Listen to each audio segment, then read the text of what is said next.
Good morning, good day, good evening, wherever you are. Welcome back to Outer Wilds. Welcome back to Outer Wilds Ventures and our ventures into space and into this tiny but pretty extensive solar system in terms of exploration and what you can discover and find. We found a lot yesterday. We're able to do a lot of really interesting exploration, especially on Ember Twin, on the Hourglass Twins in general. So, it's going to be interesting to see what we'll be able to discover today, because even though I had a couple of plans, or have a couple of plans for the beginning, I'm still not entirely sure what I'll be doing after that and what we can still do. I have a little bit of an inkling or a little bit of an idea what might be worth looking into. One of the really big things, though, is the remaining mystery around the quantum moon, which will hopefully not elude me for that much longer. But anyways, let's actually get this going. Let's go into it. And hello, good morning. Let's see what we can do. Let's resume our expedition and try and get a bearing of what we might be able to do, what we might be able to be up to by looking at our very useful log and star map and everything. Right. Let's see. Ship. Let's go. Put the suit on to not forget that. And there we go. Let's see. Rumor mode.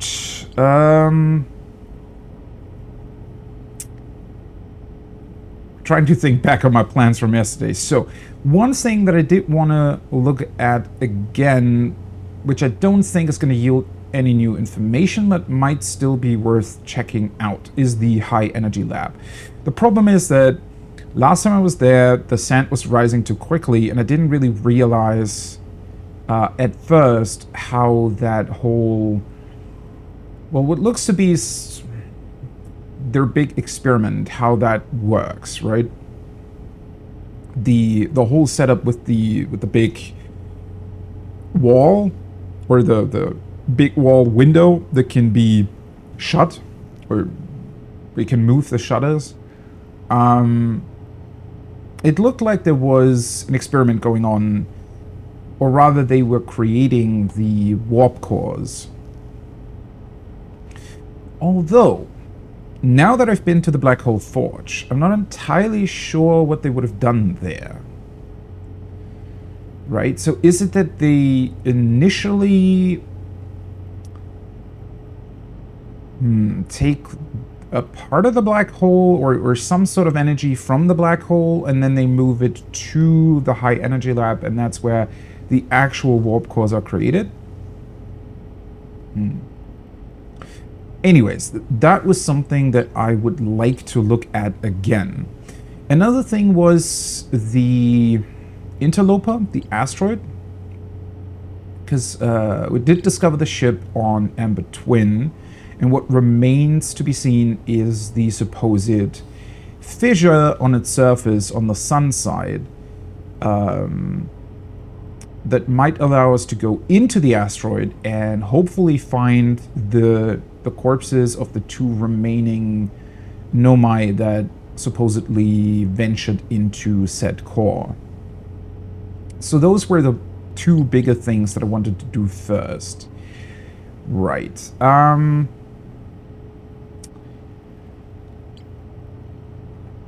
After that, there's still a bunch of pretty big stuff to check out. The quantum moon still remains as a big mystery, with a bit of updated information as to how we might be able to get there. The satellite in orbit, another one of those things that I can check out that I haven't really looked at. I might be one... So, the one thing that I still haven't been to is Dark Bramble. That's the one big destination that I've just not really checked on as of now. But we did learn about the anglerfish being blind. So I feel like we have all the pieces of information that we might need in order to explore this particular planet. So before I look into more of the other things, that might be worth checking out today. Right. Okay, so let's start with the high energy lab, then we go to the interloper, then we check on Dark Bramble. Right, and for the high energy lab, I need to very quickly go to the lowest floor in the shelter city on Ember Twin. What's the best location to mark for that? Let's see. I could just mark the high energy lab itself, though there is no outside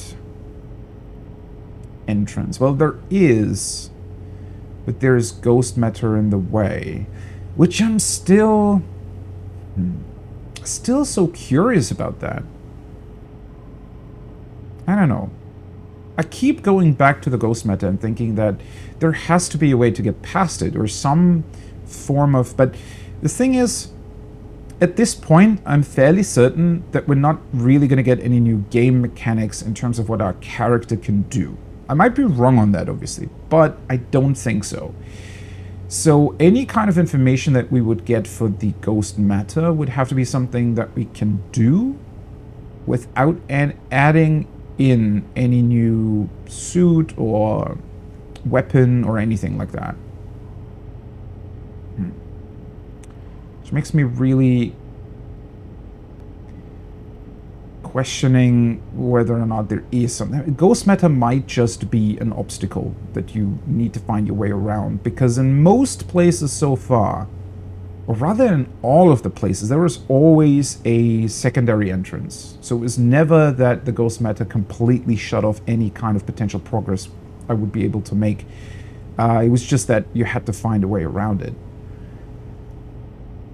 Right. So let's take the normal entrance. Let's go through those caves again.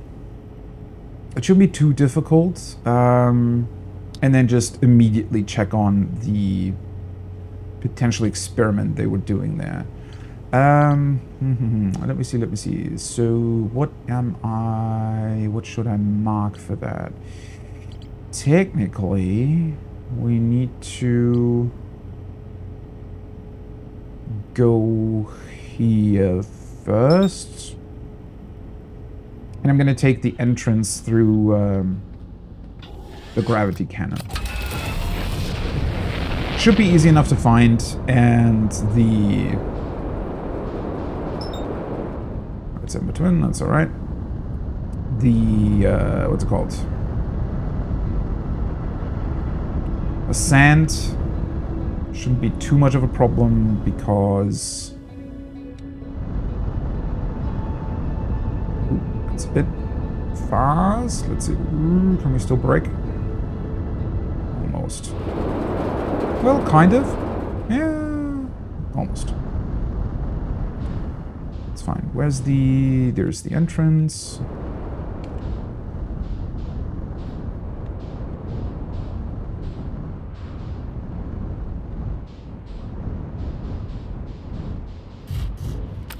One thing that I just noticed is we don't have any fuel for the ship, right? That can pretty much indefinitely work.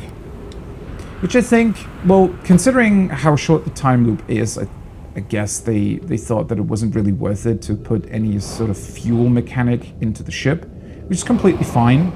Although it might have been a nice touch in terms of, well, realism in the scenario might stretch it a bit, but still, yeah, would have been kind of funny if you at least had a gauge for it.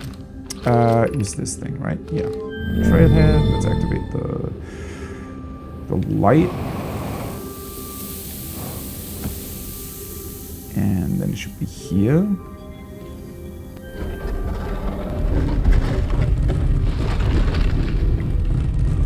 Although I think we might have to wait a bit to get past that initial gap with the cactuses next to it. There we go, this one. Huh, that's not a switch or anything, right? No. This is a curious obstacle. I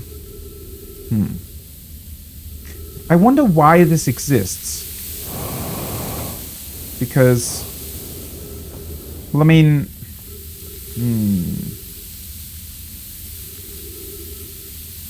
the sand is quick enough for you to get past it fairly quickly. Maybe they wanted to introduce it as some sort of not challenge, but to make the cave seem a bit more daunting to go through, right? It definitely creates a sense of urgency for the cave, while at the same time the exploration of the high energy lab itself isn't really going to suffer from it because it's so much further up, right? So it's not really going to be that much of an issue.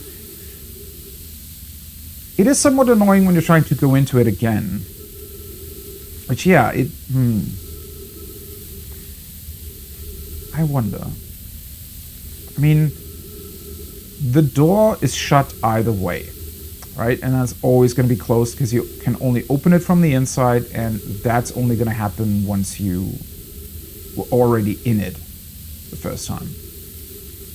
So at the start of every loop, the door's going to be closed again. There is that entrance with the ghost matter. Maybe you can get past that by using some sort of special technique. The only time I tried to go through it, I died because maybe I didn't hit the elevator fast enough. The problem is, usually with those places, it seems to me that you can run through the ghost matter. If it's like a tunnel and there's a small part where the ghost matter is, you can run through it quickly enough to where it won't kill you entirely, right? You'll be damaged quite heavily, but it won't kill you. In that particular case, the problem is that you need to go into the tunnel, and then you need to go down. So you need to stop briefly for the gravity elevator to catch you, essentially. For you to more or less get into the hole, fall into the hole there. And that's the point where I died. So it might just be that I got stuck for just a tiny bit too long. And that's why it killed me. Either way, it would be quite difficult to deal with.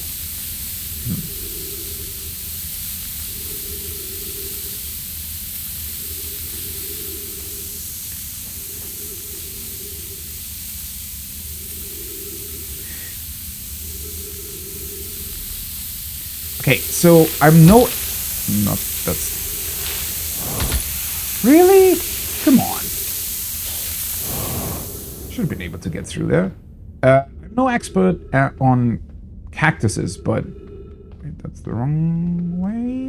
Right. You could... Here... Yeah, I'm no expert on cactuses, but... Aren't they plants? Are they not doing, like, photosynthesis? Shouldn't they also produce... oxygen? Maybe not as much as trees, but certainly... enough to maybe fill up our suit again. Okay, yeah, that's the ghost matter part. Then again, let's see. You see the...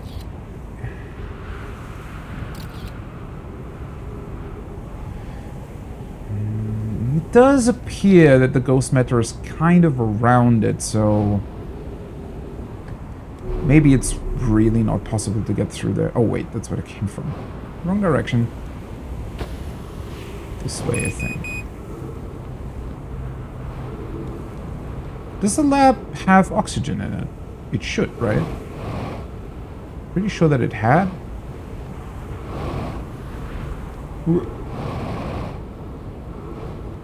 There we go.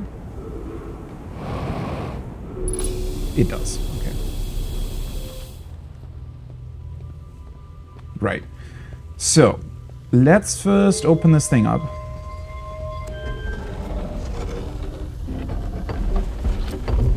And launch our scout into it and close it again.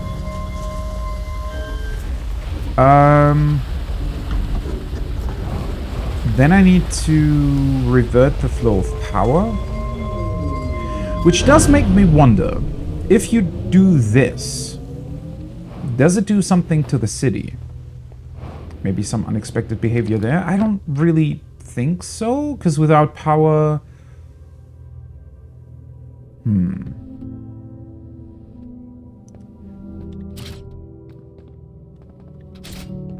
Okay, let's see. So if I put in 2 empty ones...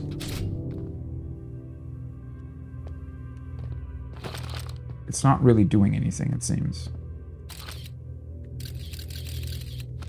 I wonder if it's ever going to do anything. Let's put this back, and let's add a white hole one.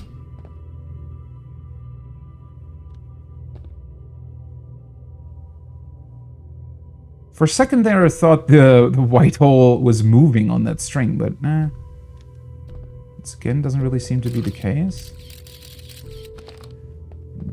I mean, considering that the log didn't say anything about us, you know, missing any piece of information here, I don't really think we might be able to do much.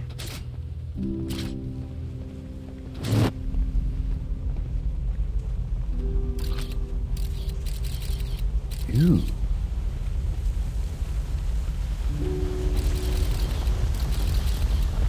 Huh. So it adds a black hole and a white hole into that space.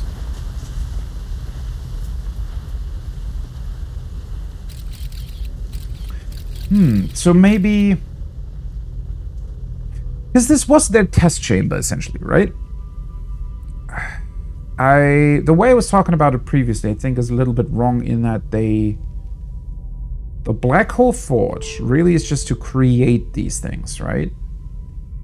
Or not just, but that's where they are actually creating the warp cores. And this really is just a test site then? Or it's here to strengthen. To strengthen the cores to some degree. I mean, not much is happening. Is there any... Is it bad when we open this? Because...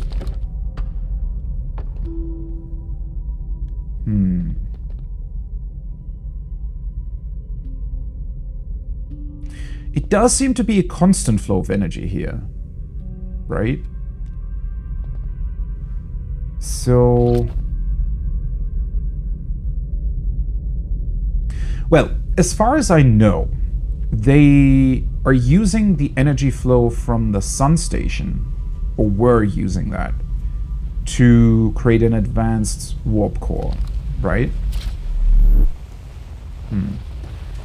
It is interesting that if you insert an empty one, it doesn't do anything, right? The black hole and white hole are really just there if you insert both of them.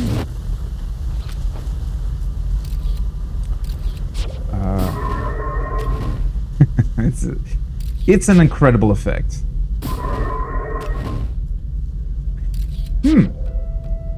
Makes me wonder if this is also... I mean, in theory... Well, you can pretty much do the entire game in any order you want, more or less, right? So I wonder if this is also a way for the developers to let you know, hey, by the way, you can go into a black hole and the thing's going to come out on the other end at a white hole. It's definitely another visualization of that phenomenon.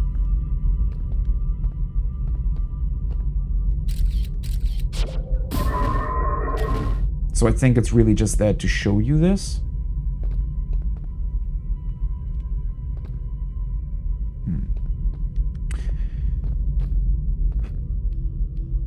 Well, once I do get to the sun station, maybe this is going to get another additional meaning, right? It could actually be that that we're going to find,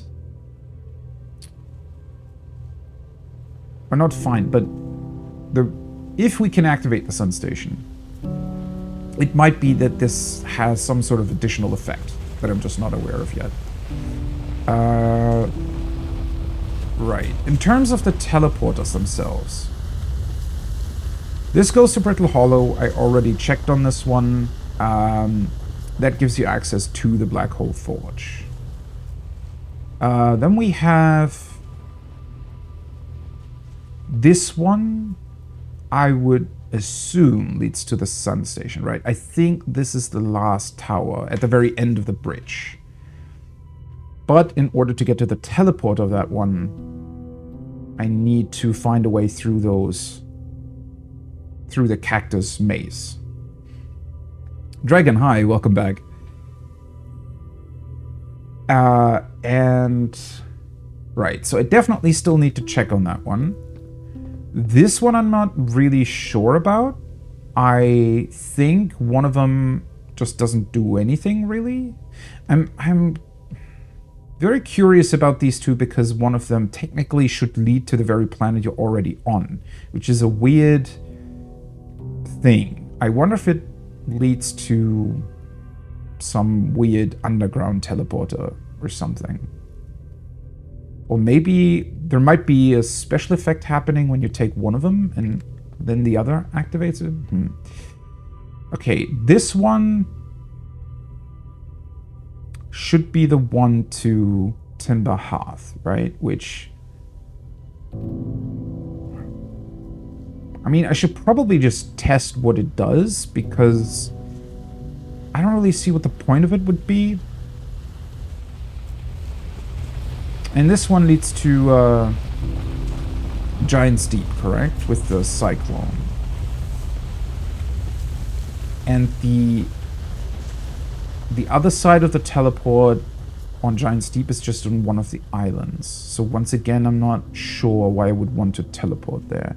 It could just be that they're added for, you know, flavor.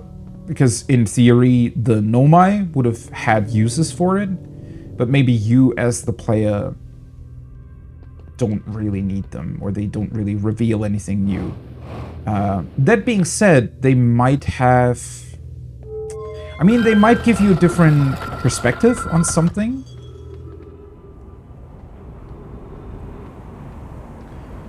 Either way, probably worth a try.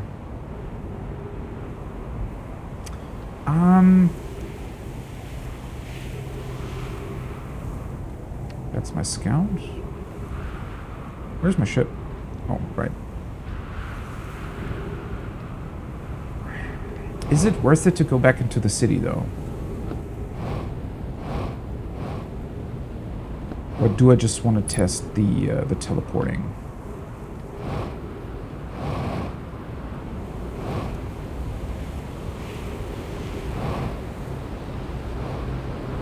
God, it's really, really fun flying around these planets.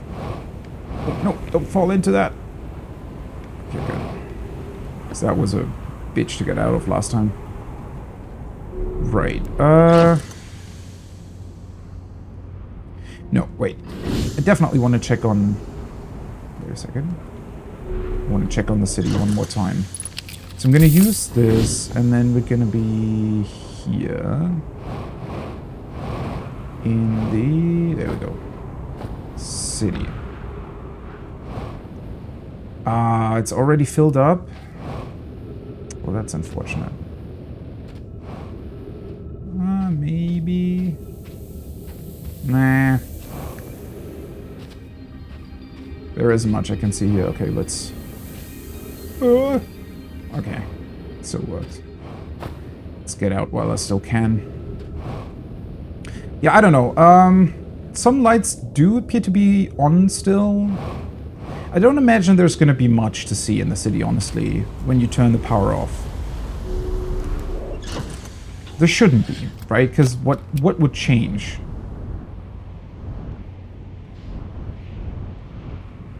What have I figured out about them? I mean, technically quite a lot. I already discovered messages that they wanted to create a 22-minute... Well, they weren't specifically talking about a time loop. They were wondering, or they were speculating in messages whether or not they would be able to achieve a 22-minute time. There's not a time delay, right? The 22-minute time difference during warp. Like, they were speculating or trying to develop a 22-minute difference between warp by creating a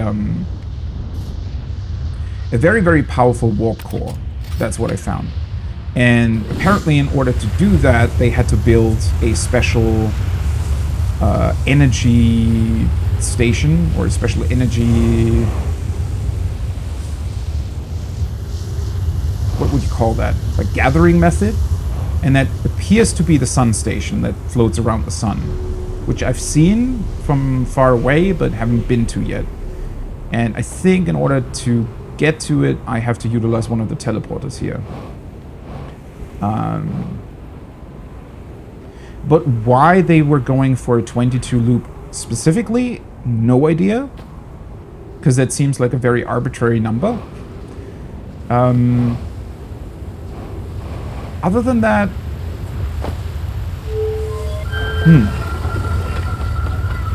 Don't really know what else they were up to, besides, I guess, their backstory.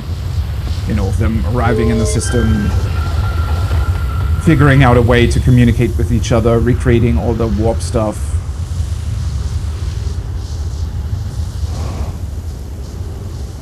Yeah. That's pretty much it.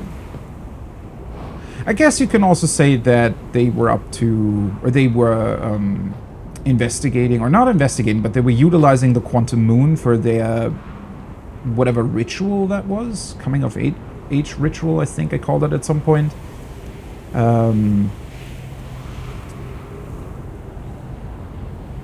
Right. But in terms of the time loop, it's mostly that I know that they were going for a 22-minute time difference. No, at this point, there's really, at least in terms of information that the game gave me, or through messages or other things, there really didn't seem to be any particular reason behind it. In theory, I guess they would have wanted to find a way to reach the eye of the universe, right? That's the one thing they seem to be constantly talking about. That's what led them here, supposedly. They were receiving a signal from it, but it seems like, at least according to some messages, that the signal was either lost or it stopped being sent out. And they suspected that it's in this system. I think at one point I speculated that because the probe gets launched at the very beginning of the time loop. So I think at one point I speculated that maybe the probe... Maybe they wanted to have a loop in order for them to be able to just send out the probe in, you know, many different directions and essentially not lose time, right? So they could send it out wherever they wanted to. And when they didn't find the eye of the universe, they would just reset the loop and send it out again. That was, I think, one of my initial speculations. But then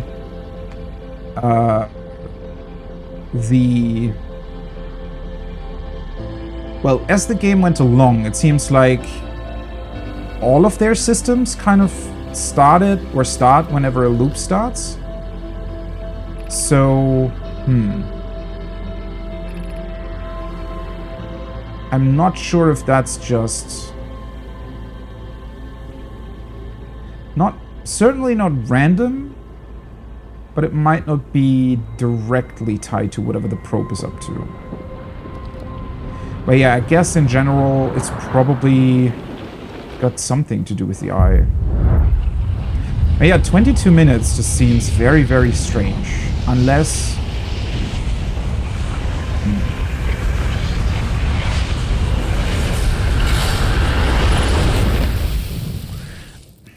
In terms of time, 22 minutes. There's nothing really besides the time loop that would be connected to 22 minutes, as far as I know. Unless they, for some reason, speculated that the Eye of the Universe has a 22-minute orbit, maybe? Although that seems a bit far-fetched. There are a couple of quite, not directly contradictory, but certainly weird bits of information that don't seem to add up, really. Because it seems like they were led here by... They were led here by the Eye, supposedly. And they did keep talking about the potential of the Eye being in this solar system. Well, and I guess it is, because the quantum moon also seems to travel there. Yet at the same time, the probe is flying outside of the system? That always struck me as pretty odd, honestly. All of their systems. Okay, so the one thing that I thought was a bit odd is that whenever you teleport from Ash Twin to one of the other teleporters, they always start up their little disk, right? That tells you about the status of the teleporter pad. And the disks tell you the time in seconds that has elapsed since the time loop started. And I was speculating that that's because all of their systems... I was thinking of it sort of like a central computer hub or something that they installed in the system. And at the beginning of the time loop, it's counting, right? Almost as if all the teleporters, they're not active until the time loop starts, and then they get activated. Something like that. Although, I also think I mentioned that maybe whatever the time loop does just confuses the internal clocks of the teleporters, and that's why they specifically reference that. But it seems odd to me, right? Because in theory, if the teleporters were built, and, well, as far as I know, they were built for the Nomai to be able to more easily build their Ash Twin project and complete it, right? So that they were able to constantly travel back and forth between the planets. So, theoretically, the teleporters would have been established quite long before the project itself was finished and the potential for a time loop was even there. So if the teleporters were active back then, why do they count the seconds since the time loop started? Unless, again, that's just...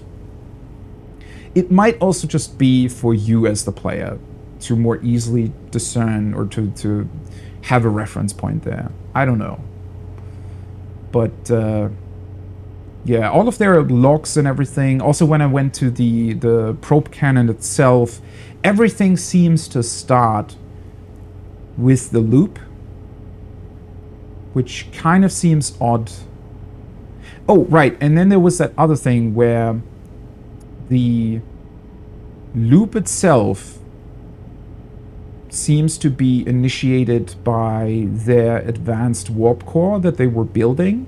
So something on the sun station, or the sun station needs, or is providing the energy for that. So I was thinking that that process as well seems to be kind of independent of the whole memory thing. So the statues and saving the memories is kind of a backup system to keep your memories intact through the time loop. But they technically should be a different system to the one that's actually creating the time loop, yet they both start at the same time as well, right?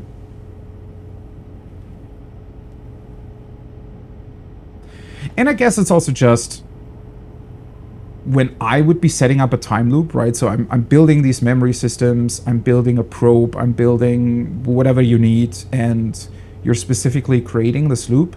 Unless, I mean, there's always the possibility that they didn't consider or didn't really think about a loop specifically. It might be that they just wanted to have the capability to reset themselves in time, and for some reason it accidentally went into a loop. Might also be the case. Because their normal teleporting, while it still has that weird effect of arriving earlier than when you departed, it doesn't really seem to be creating a loop, unless it's so short and you get out of it right away that you don't notice. I don't know. Either way, it's interesting that the sun station is now here.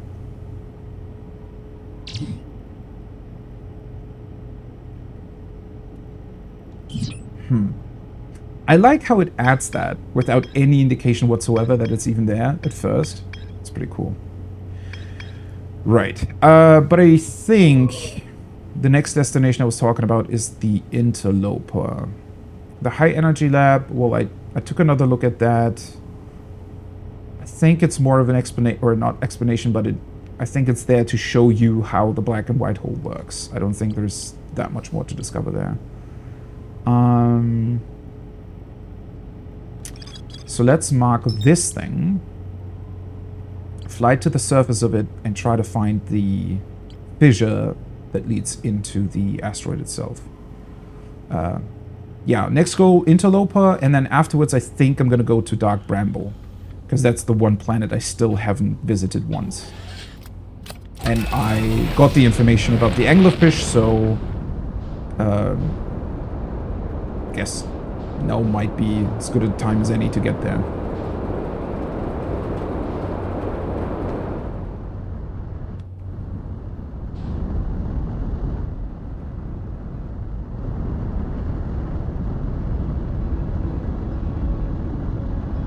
Okay, so at the start of the loop, the interloper seems to be on its sort of outwards trajectory. Oh, that's a really cool effect with the sun.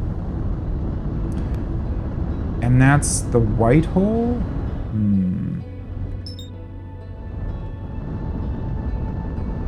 It's already break a little bit. Bit too fast. Oh yeah, I'm way too fast. Well.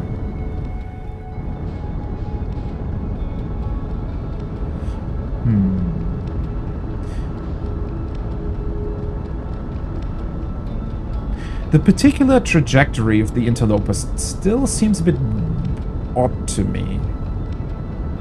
Because it eventually ends up next to the white hole, right? At least that's what it seemed like. That's when I first looked at it. Which seems a bit odd considering that before it does that, it's kind of just traveling normally on an orbit. Because right now it's not next to it anymore, right? It seems to start out at that point. Or maybe the white hole changes its... Oh, come on.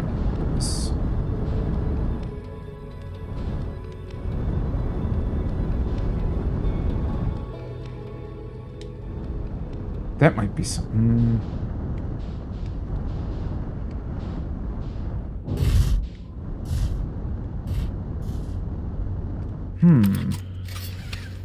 Might be that the white hole changes its trajectory a bit because of... Well, it should, right? Because the white hole gets all the parts from Brittle Hollow, which should pretty much, like, pretty significantly change its orbit, I think. Well, anyways, let's take a look at this. Where the hell is the entry point? I like how you can literally ice skate on this thing. It's a very funny effect. And a cool sound. Huh. Wait, so that's my ship. Pretty much exactly opposite the shuttle, it looks like.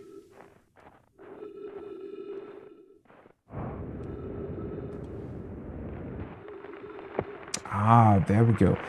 And I was actually right with this. Okay, so you have to be on this thing while it's close to the sun. That is so cool.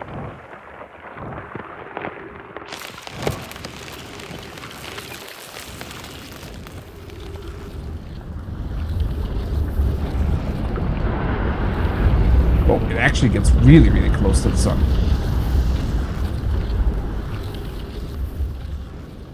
Ooh. Ugh. Ghost matter. Well, that's not good.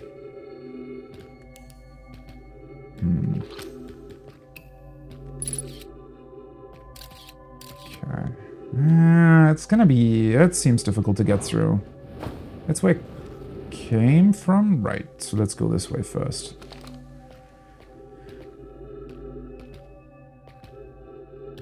Oh yeah, that's definitely on my list, watching the documentary. I saw that they have one on Outer Wilds, and that seems very, very, like a very, very good idea. I'm receiving much stronger energy readings now that we're beneath the crust. Whatever it is must lie somewhere below, closer to the comet's center, and I'm starting to think it's more dangerous than we realized. Clary, can you hear us? Yes, but your voices are faint. I fear we will lose communication entirely if you continue any deeper.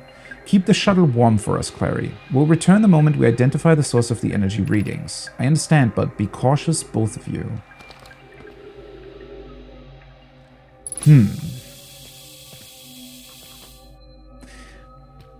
These trees are quite funny. Did they just always take small crates with seeds with them? And they were somehow able to maybe accelerate plant life to the point where they can just really easily put trees down everywhere if they needed to. Seems like a pretty good thing to be able to do.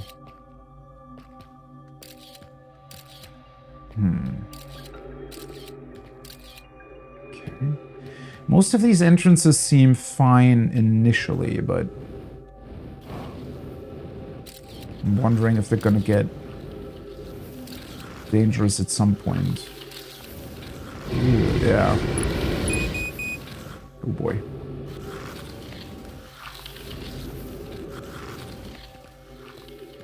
I won't have any way to heal up here. Probably. Huh.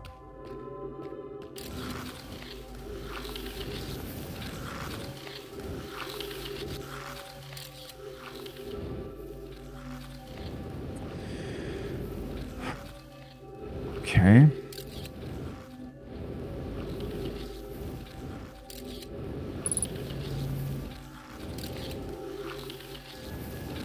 So do I have to somehow find the correct way without ghost matter in it? Well, this was definitely not the right one. Okay.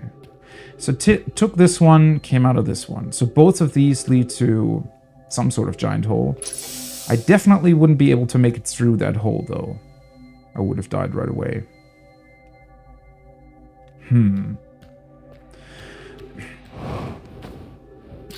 So this makes me think that I still don't fully understand how the ghost matter is supposed to work. That's more of that stuff. And this is just the other opening, right? Okay, so both of these lead into the same direction too.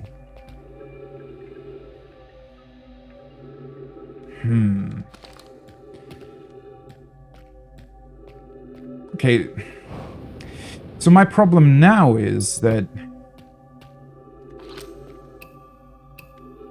it was already through here. Nope. That just kills me. Problem is, I probably won't be able to get back out of the asteroid, right? Because it flies close to the sun and then it returns to its outward position in the solar system. So it's going to close up again. It's going to freeze over. So there is no way for me to heal again once I've entered the thing.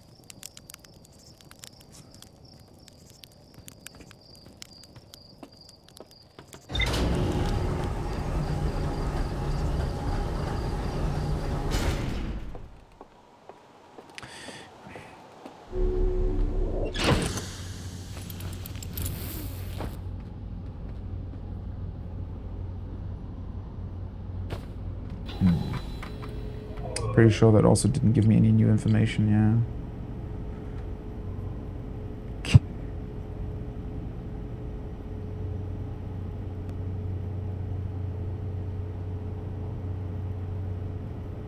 I feel like I'm still missing some sort of major point with the ghost matter, but the weirdest thing about it is that seemingly there was no information whatsoever on that anywhere. The only place where I've seen ghost matter being mentioned is here on Timber Hearth, at the place where the fence is around it, and you can read the little placard in front of it, and it tells you about it being very dangerous and that it can evaporate, which I feel like that's the hint that you can utilize somehow. But I have absolutely no idea how. And whatever is on that asteroid probably is in that hole that I saw, which was full of ghost matter. So,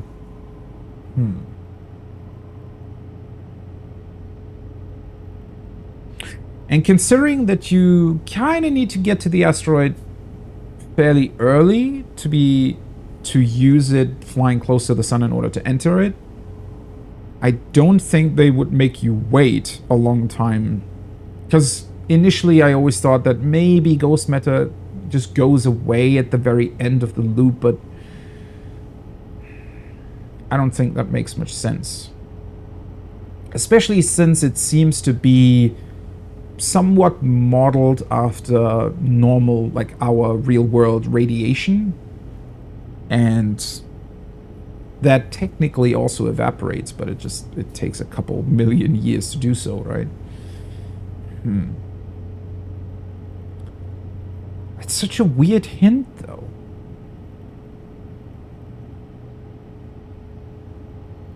It would be funny if I could burn it or something, but the only way to do that would be if I turned around and essentially activated my jetpack facing the ghost matter, but I don't think that would work.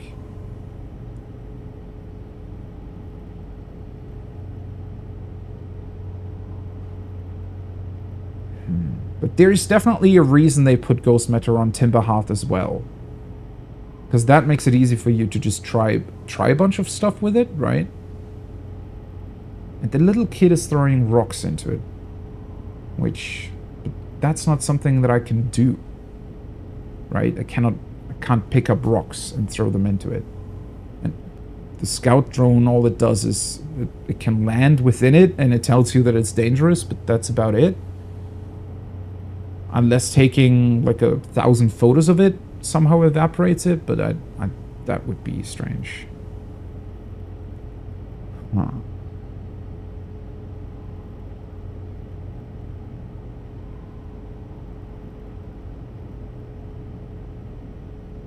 I was also fairly sure when I saw all of those crystals, like the little ones that seem to be creating the ghost matter, when I saw them in the asteroid, I felt like I was going to get some information on that, but seemingly no. Now that I think about it, if the Nomai never really recorded any messages that had anything to do with the ghost matter, maybe it wasn't a problem for them?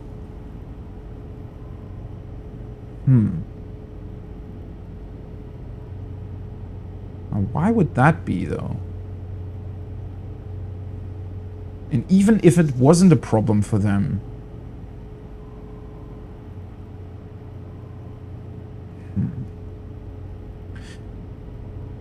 there is that spacesuit that the Nomai use, the one with the weird mask and everything. There is one that seems to be unused in the shuttle that you can recall from the interloper.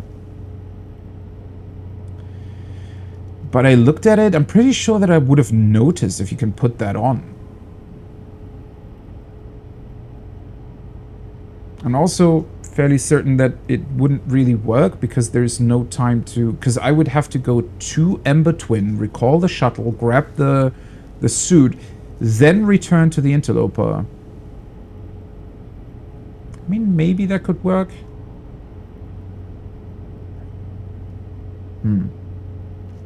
But if that was the case, I'm pretty sure it would also show me that there's more to find at the shuttle itself, right? And it doesn't. What is this connected to? The gravity cannon?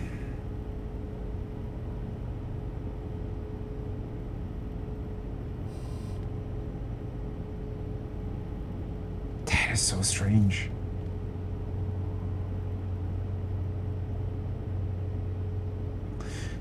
Okay, I'm gonna try one time to do something with the ghost matter here. I have no idea what, but maybe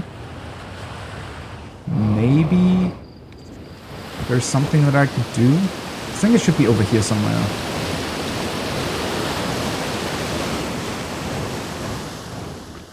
Maybe just looking at it will get me some sort of idea as to what I could do. Ghost matter detected.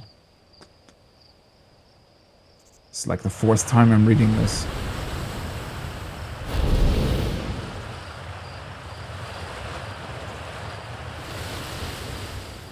And then the weirdest part about this is that the game itself, for the most part, never forces you through it. Yet at the same time, you can go through it.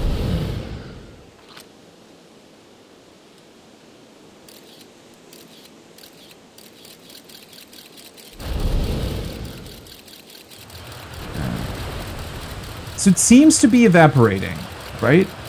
That's what the animation does. But it never actually disappears.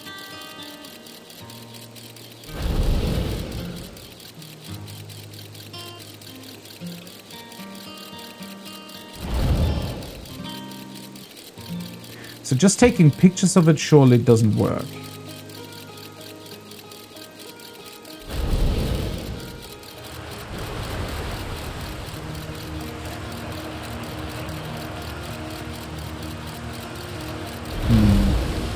Okay, he's throwing rocks at it.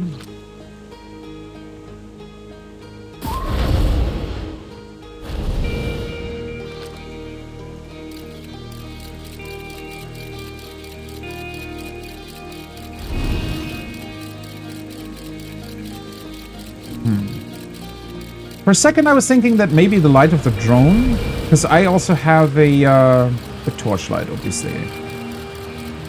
Maybe light would make it evaporate faster?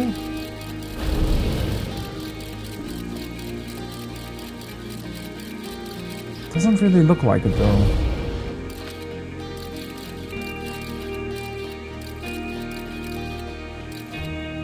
Oh, that's the sun.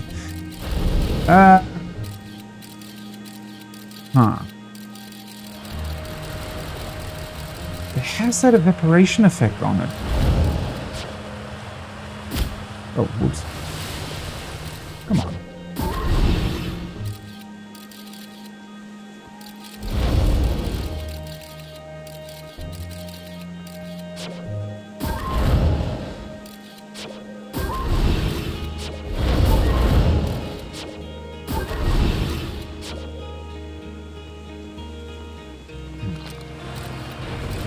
Nope.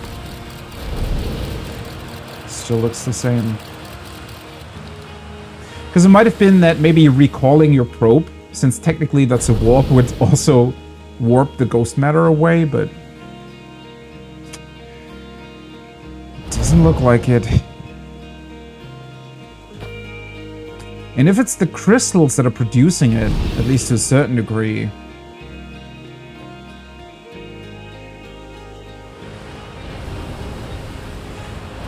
then wouldn't it be recreated always?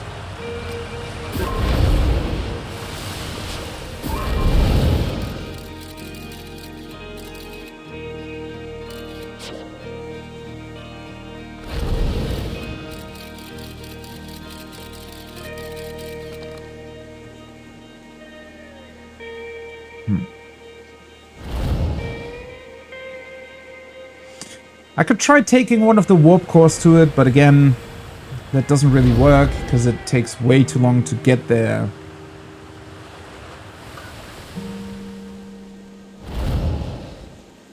Like to the high energy lab to do anything with it.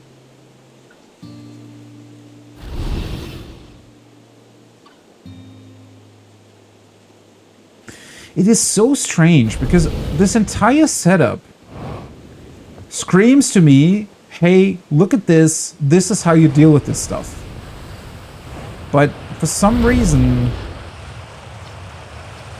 it's kind of not. Used to be bigger when they were a hatchling, but of course that is like years and years ago, right?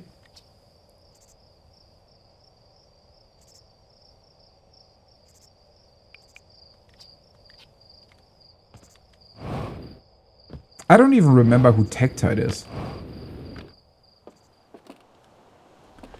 Maybe he would tell me more about it.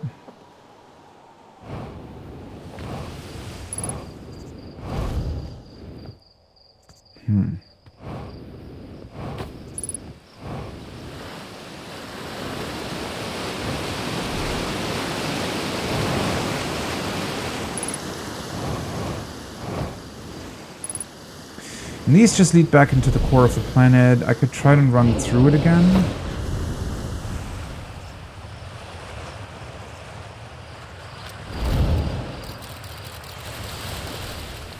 Doesn't really seem to be affecting it, right?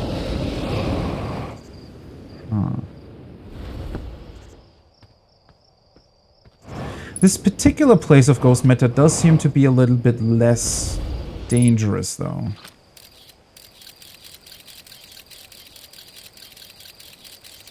It's not really getting smaller, is it? If you run through it.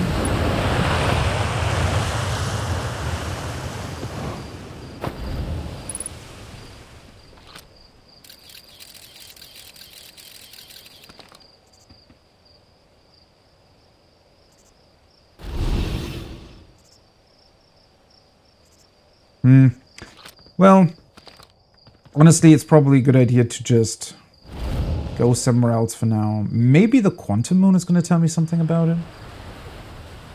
Maybe it's related to that. Anyways, let's actually just restart the loop and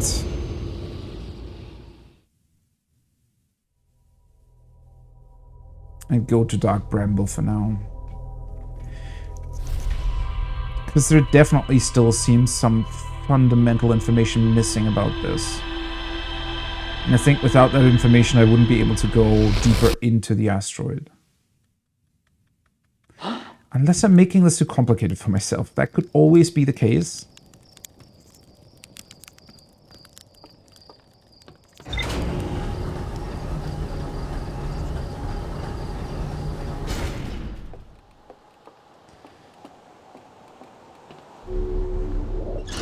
And dying to it cannot really have much of an effect either, right? Because maybe in a funny way, the ghost meta disappears whenever you die to it, because for some reason it might interact with the loop. I don't think so. I mean, it kind of go against everything we know, so... that would be very strange if that is indeed the case. Though I don't think I ever looked at a place where I died to it. Like again, when I came back. Well, anyways, let me see. Is there any location that I can mark for Dark Bramble? I don't really think so. Because these two entries I don't have yet. Ooh, I do have an idea though. Before I... Oh, wait, is that location on here? Dark Bramble Seed, mark location. Because when I shot the scout drone into the seed that's here on Timber Hearth, I saw a campfire, which I would guess is the one that Feldspar probably put on that planet, because he's the only one that ventured there, right? But if it is indeed true that what's happening here is that the seed actually physically connects to the planet itself, in theory, if I do this, and then fly to Dark Bramble, it should tell me the location of my drone, correct? Also, why does it say error duplicate signal? I know that it said that when it went here the first time, but I guess I didn't really know what to do with that piece of information.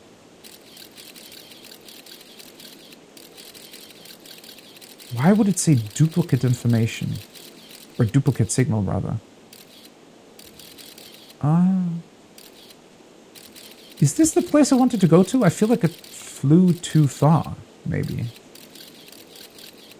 It should still be somewhat close to where I want to get to. I think this is pretty much... I think it flew around 800 meters last time I tried this. If I remember that correctly. Wait, so... Wait, this is Dark Bramble Seed Scout. Oh, there we go! Right, that should be the signal from Dark Bramble, correct? So it shows me that, and it shows me this.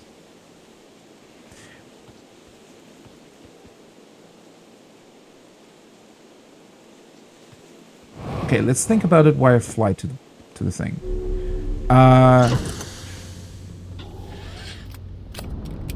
That is very strange. Because I'm pretty sure when I oh, whoopsie. Still too close to the planet.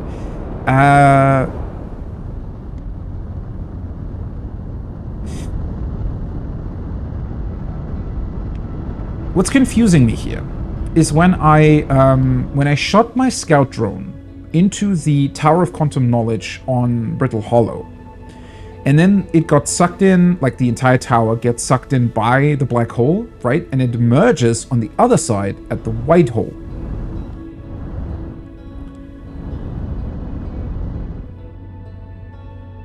But what happens there is that your signal of the scout drone just changes location, right? As you would expect. It changes location to where it emerges on the other side. And I thought what was going to happen here is pretty much the exact same thing. That the seed would somehow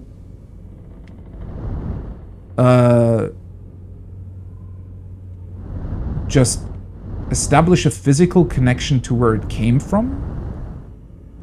And yeah, it would essentially work like a black-white hole connection. But if it's showing duplicate signal, then the seed duplicates? Or duplicates the... Well, what does it duplicate? The inside of the planet? Wouldn't that mean that it would duplicate everything? Because you could... At least it duplicated my scout drone, right?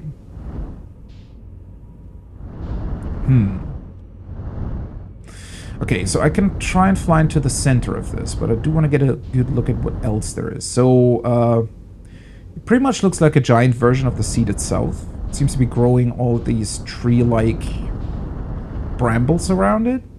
But so it also looks like the planet broke apart at some point.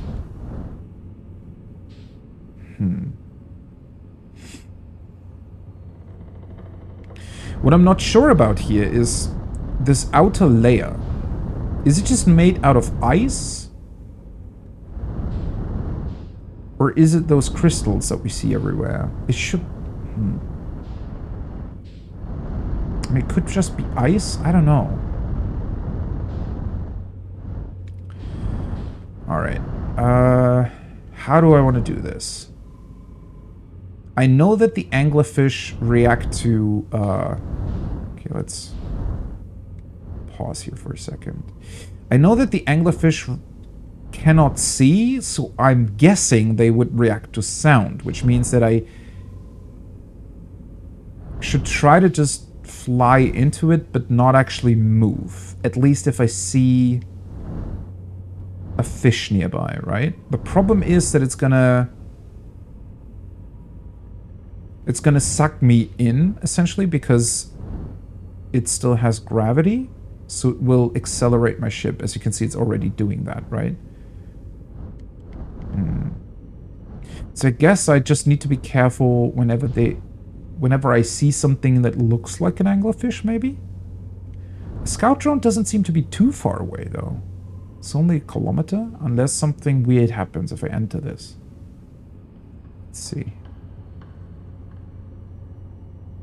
Oh. Okay.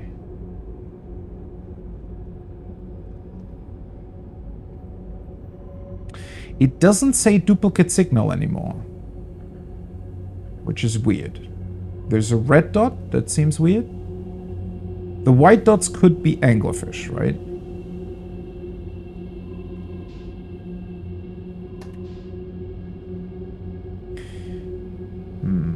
Maybe I should have flown in with a little bit more acceleration then, because that would be faster, right?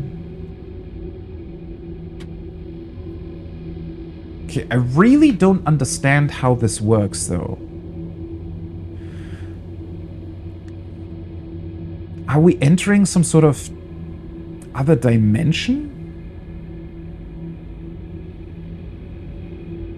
It's definitely a very, very cool place.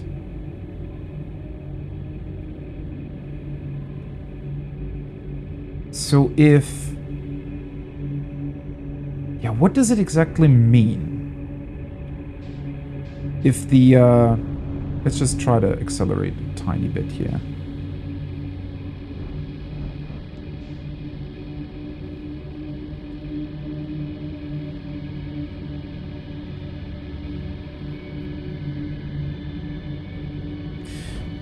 Somehow I'm drawing blank on what this could mean. I don't really understand. So it's duplicating the signal while I'm outside of this thing.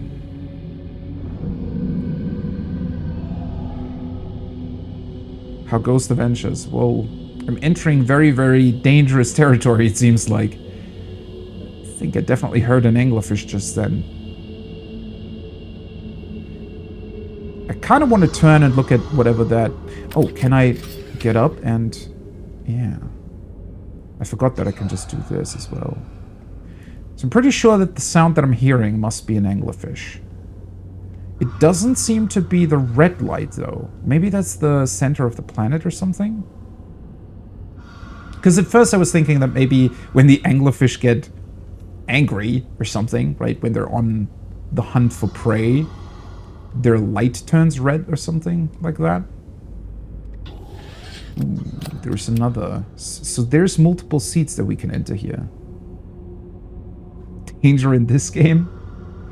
But to be fair, so far, all the danger was more or less environmental in nature, right? Whereas now, there's actually creepy creatures that might eat us if we're not careful.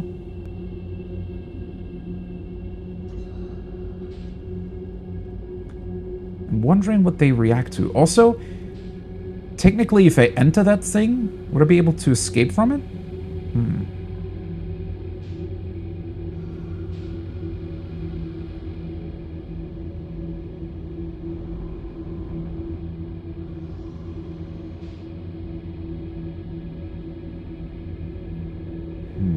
Okay.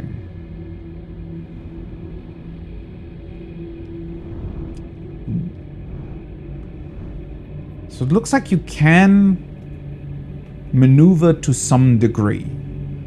Doesn't seem that the anglerfish are attacking you immediately. Or maybe I just got lucky and it was further away again. Oh boy. Am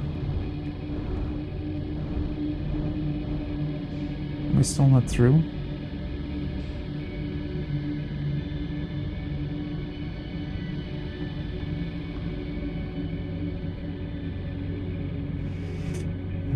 Alright, so what seems to be happening here is that all of these lights are additional seeds that I can enter.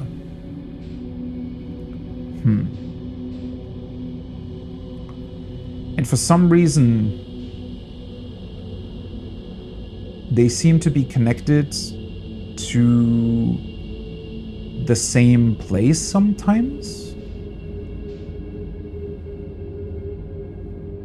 So at least according to the drone or to the signal we receive here, there's 3 seeds that I could potentially enter that all lead to the exact same location.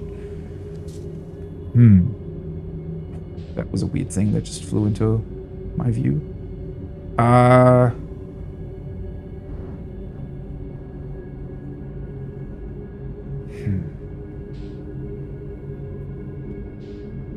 So what are these seeds doing exactly?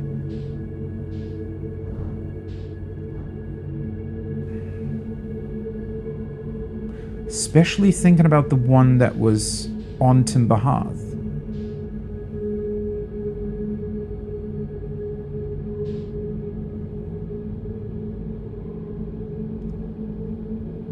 Okay. More duplicate signals again.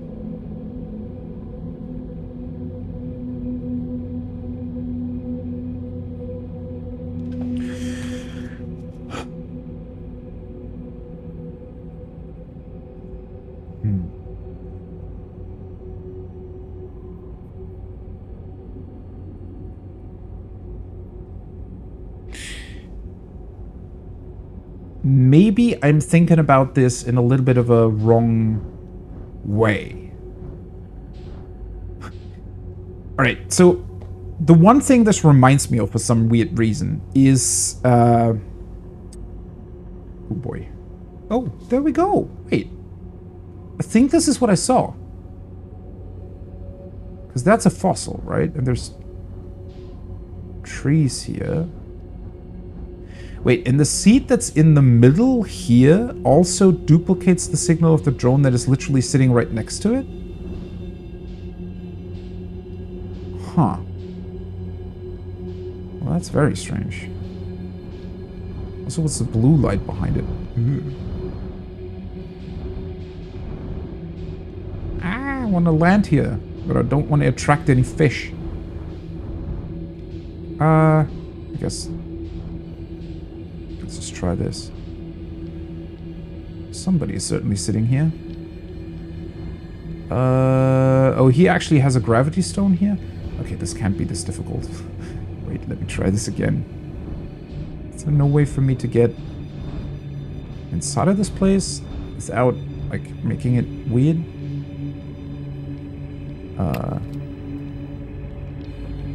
I guess it should be fine enough. It's like... oh boy.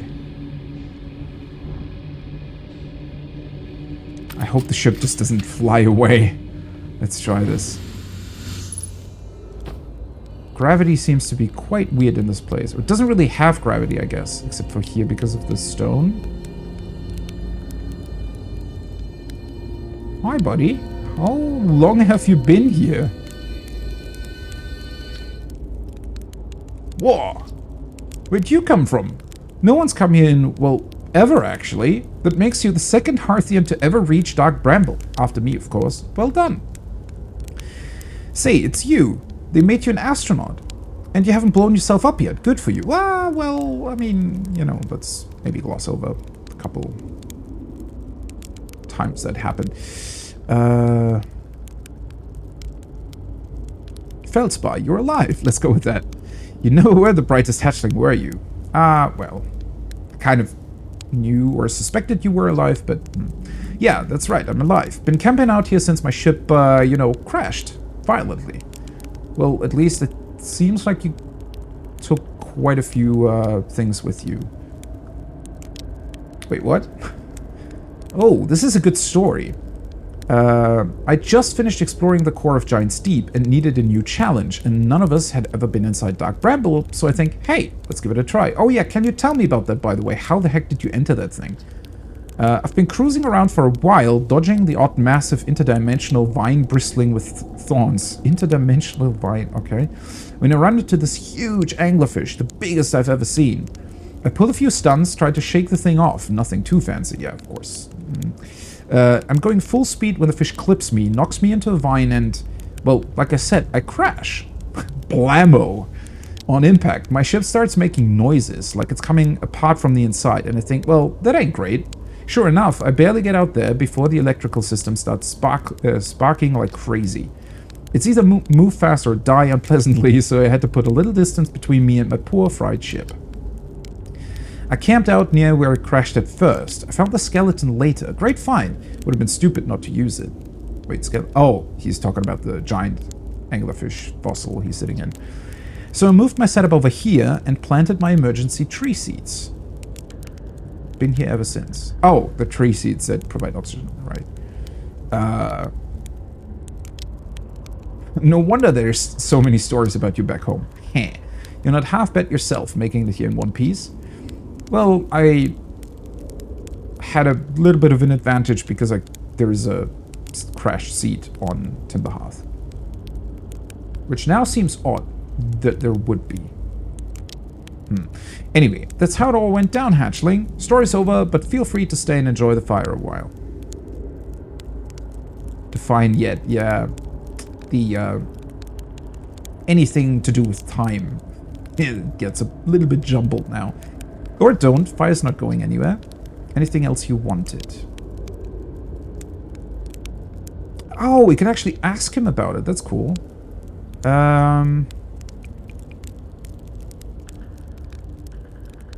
Shouldn't I tell ground control to come get you? Well, yeah, sure, whenever you have the time. Frankly, I kind of like it out here. Quite peaceful-ish. I wonder if during the next time loop I can tell people where he is. You're a little young to understand, but it's a lot of pressure being the best that ever was. Been nice to have a break. Right. Hey Aisling, pull up a marshmallow stick. What happened to this anglerfish? Oh, the skeleton. It was like this when I got here.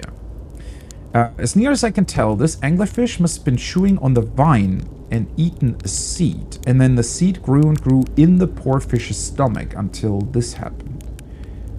Yeah, that seems odd. You'd think the fish would know that these seeds could be dangerous, right?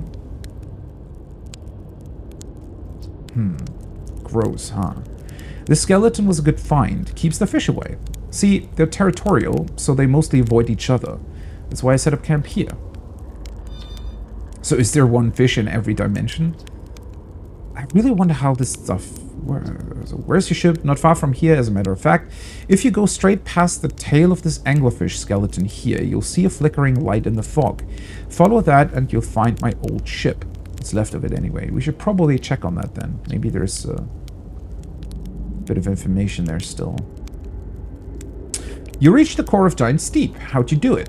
Giant's Deep core, huh? That was a wild one. But since you're asking, I gotta assume you haven't made it down there yourself yet, right? If I tell you how, it kind of feels like cheating. Is the game calling me out?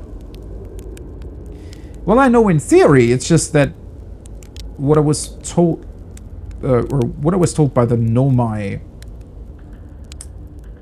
didn't really work, so... On a completely unrelated note, that shows a big hollow vine my ship crashed into. Yep. So he's just not gonna tell us? That's actually pretty funny. Wait, on a completely unrelated note, that shows a big hollow vine my ship crashed into. So, does it have something to do with the... Huh.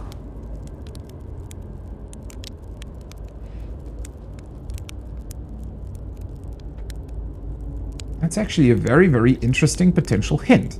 If I were you, I'd go take a walk and see where it ends. You want to go to the tail end of this anglerfish skeleton here and look for a flickering light in the fog. That'll be my old ship. Path starts there. Oh.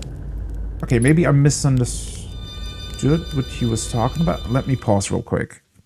So when he first mentioned the vine, I thought that it was some sort of hint to... Because what's really odd is that there is a vine island on Giant's Deep. And the crystals that seem to be attached to these vines have caught one of the jellyfish things of Giant's Deep in it, right? So there's a crystallized one there.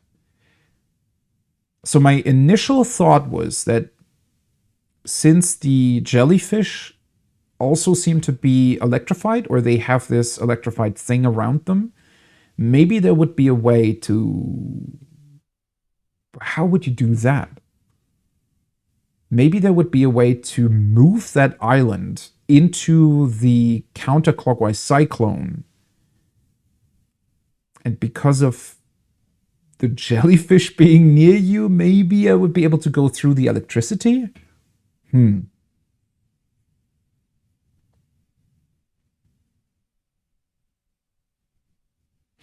But then what confused me were his additional comments on it. So, And he came here after he went to Giant's Deep.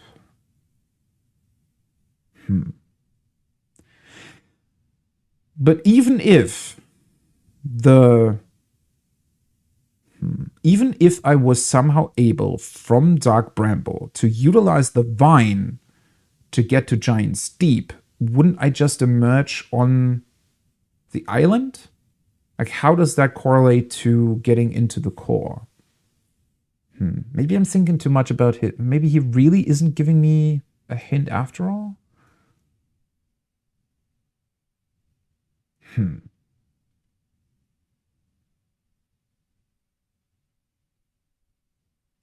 Unless when I get to his ship, maybe there's something that I can do with the vines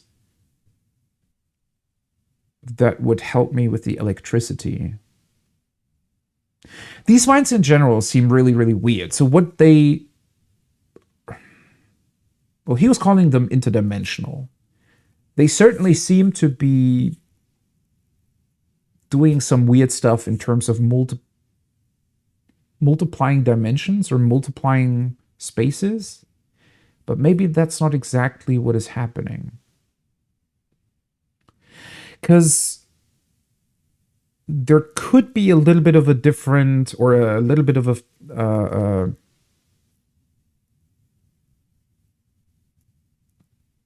Because when you see this, maybe I should go back to what I was mentioning earlier. This reminds me of the woods in The Legend of Zelda, actually. In Ocarina of Time, right? The ones where you can take multiple paths, and if you take the wrong one, it'll just lead you back to the start. For some reason, I was thinking of that when I saw these seeds and how they seem to be connecting. But this game, of course, is taking actual physics, and it's like extending it a little bit, right? So I don't think that we can really compare the two. At first because I was constantly thinking about this in terms of a game mechanic. But when you're thinking about it more in terms of physics, maybe what's actually happening here is that the signal literally gets duplicated somehow. So, well, okay, this might not actually work in terms of a comparison, but you know how very, very distant galaxies, right? If they're behind another galaxy or some sort of very, very massive object, the light gets bent around them, right? So if you want to determine where the galaxy actually is, you have to take into account that there's a duplicate version of it, sort of roughly in the same, visual, or at the same location on our night sky. And you can calculate the actual position of the galaxy by taking into account that bending of light that happens. And that's why you see multiple galaxies. And when you're looking at a black hole, obviously, it also bends the light from objects behind it around the black hole. And you see essentially an infinite version of whatever is behind it, right?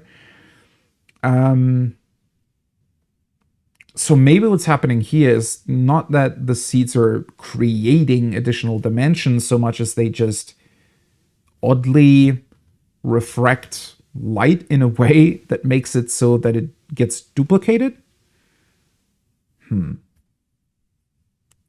But then again, physical dimensions definitely also seem to change, right? Because the initial planet is quite small, or looks quite small. But when you fly into it, it extends the space. So it could be a combination of that, where the seed itself just extends the space or contracts whatever flies into it, and then has that additional light refraction component on top of it. Teleport maze, yeah, that's definitely a good description of what keeps happening here. Yeah, that's the thing, right? It's if my assumption would be correct, it's not really an assumption. I don't really think that it's correct. Because if it was just some sort of odd information duplication that was happening here, you wouldn't really be able to constantly fly through it unless you're technically always flying through the exact same space. And depending on where you fly, it just oddly changes what you see. And how does that even connect to the seed on Timber Hearth? Because that one also seems to be still connected to this, even though there's no actual physical connection happening there, right? So it somehow has to be able to connect these spaces. It's kind of like a black hole as well, in that sense. Black hole, white hole, instead that in this particular case, because a black and white hole, they still roughly adhere to actual physical theories, right? At least in that you cannot go the reverse way. You can only ever go from the black hole to the white hole. But the white hole has, when you're approaching it, it's essentially infinite gravity the other way, so you're physically unable to fly into it.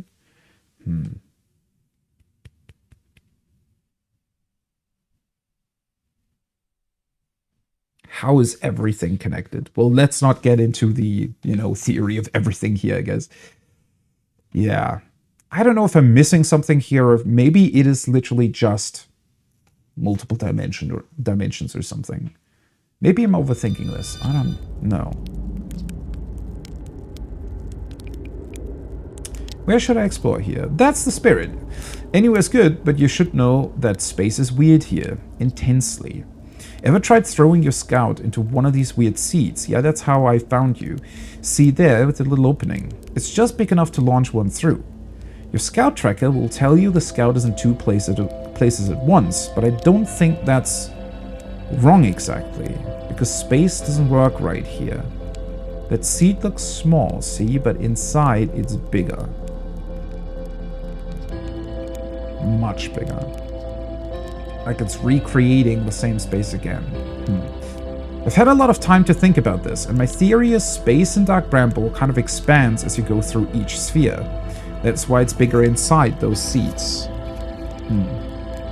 But it cannot just be expanding. There has to be a reason for why it seems to be duplicating every time as well. Well, that's my theory. Keep that in mind while you're exploring Dark Bramble, and maybe you won't get lost inside forever. Good luck. You mean how the seeds are connected? I mean, that's the question, right? How are they connected?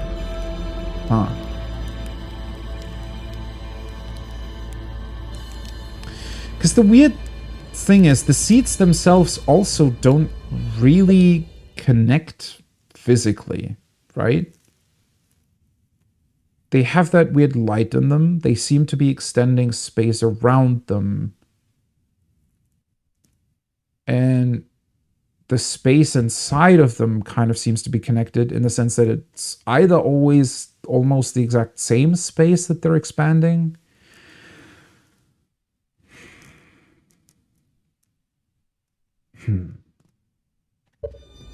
Wonder if we'll even find out more about this. Oh, the sun's already exploding? Found the dark brown. That's bad business. Hatchling as Chet will tell you if you so much as glance in dark Bramble's direction. There used to be a fifth planet where Bramble is now. This infernal planet appeared at the center and kept growing and growing and growing until it shattered the planet and scattered its pieces across space. That's all the shards we found, right? If we don't get the seed you found sorted real quick, I suspect Tomahawk will be heading towards the same fate.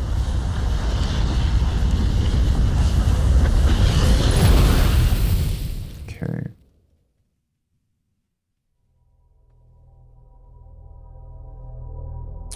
Well, if I get back there, it shouldn't be too difficult to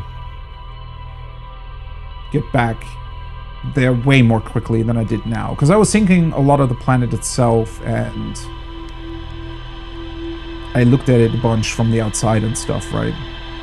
But there's definitely still a lot more to explore there.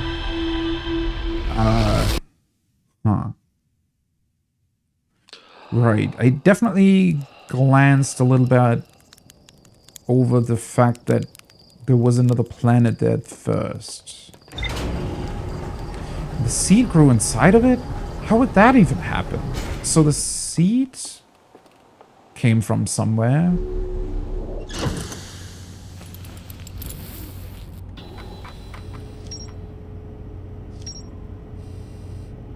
Hollow vine. Huh.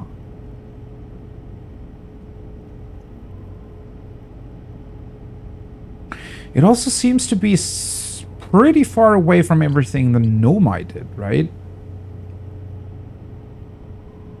Have we ever heard them talk about Dark Bramble? Oh wait, no. Yeah, sure. The vessel seems to have crashed there at some point.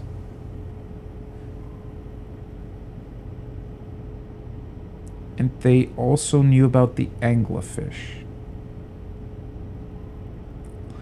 But considering that one of the anglerfish seems to have eaten one of the seeds, that leads me to believe that they also aren't as that acquainted to them yet, right? So they haven't evolved to the point where they know about the danger of them? At least at that... well, the fossil might be fairly old. That leads me to believe that maybe whenever the Nomai crashed, it was still the previous planet?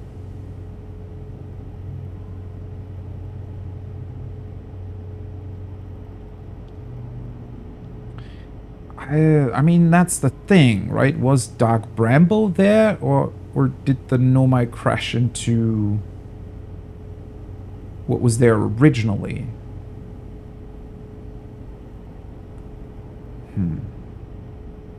I don't really think so. I don't... The way they were talking about it, it definitely sounded dangerous. And I originally thought that that was mainly, or had mainly something to do with the anglerfish. Or were they talking about that weird dimension bending stuff? But it feels like, even though they crashed there, wouldn't they have still tried to explore it more? If they had already, like, if it would have already been this weird dimensions shifting stuff?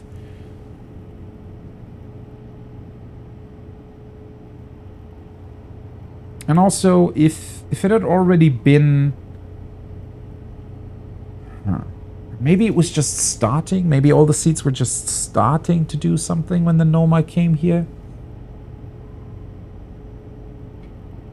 We really don't know much about the timeline there, right? When did those seeds... Like, when did the seeds that are now on Timber Hearth and Giant's Deep, when did they emerge? How did they get there? When did that happen? Was it after the Nomad were here, before? I don't think we've heard anything about it. It's not really all that relevant in the grand scheme of things, I don't think, but, It is quite weird that there seems to be so little information about all of this. Because it almost also seems as if they could have maybe incorporated the whatever weird thing these seeds are doing into their warp project, maybe? Because if the seeds, couldn't you also kind of use them for teleportation if you knew how they worked properly? Good questions that I don't have the answers to. Well, let's just go back there, I think. Feldspar is alive. They crashed their ship and is now camping inside a huge anglerfish skeleton. Feldspar doesn't think my scout tracker is wrong when it says my scout is in 2 places at once. They have a theory that space doesn't work the same inside Dark Bramble. Question being, how does it work? Feldspar doesn't sound overly eager to return to civilization. They've been enjoying the relative peace and quiet. Hollow Vine, Feldspar hinted that a secret to reaching the core of Giant's Deep lies at the end of the Hollow Vine they crashed their ship into. To find Feldspar's ship, I'll want to go to the tail end of the anglerfish skeleton and look for a flickering light in the fog. I really didn't expect that I didn't expect this to work this way. Maybe there's 2 different ways to get into the core of Giant's Deep? Because now I'm really curious to see what this will lead into.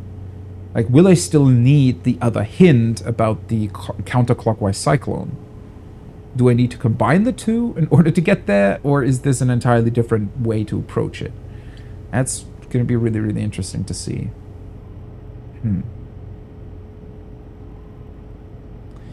But there are still a few other things that I definitely want to check on. So... The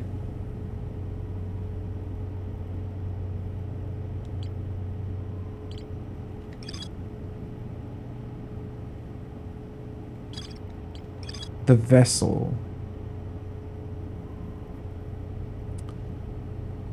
Ooh. The vessel's warp core broke when the ship crashed in Dark Bramble?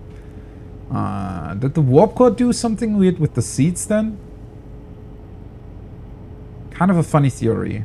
I don't know, a little bit far-fetched maybe.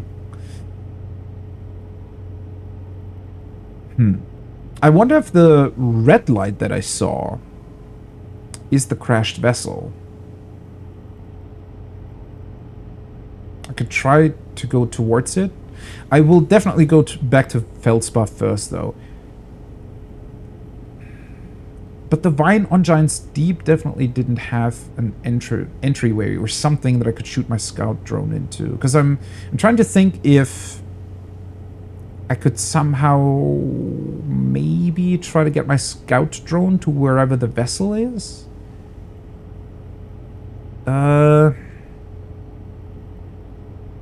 No, wait a second. I should be able... So the vessel has one of the escape pod signals to it, right? Distress beacon? That's the seat. Well, I would know where... Wait a second. I can just... If I do this...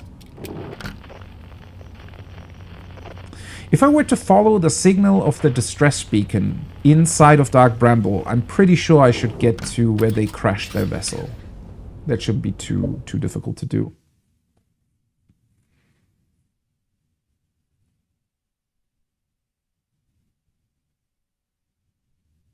A signal scanner, I hope I know how it works. There might be more to it that I don't know, but for the most part, yeah. Should be able to work that out.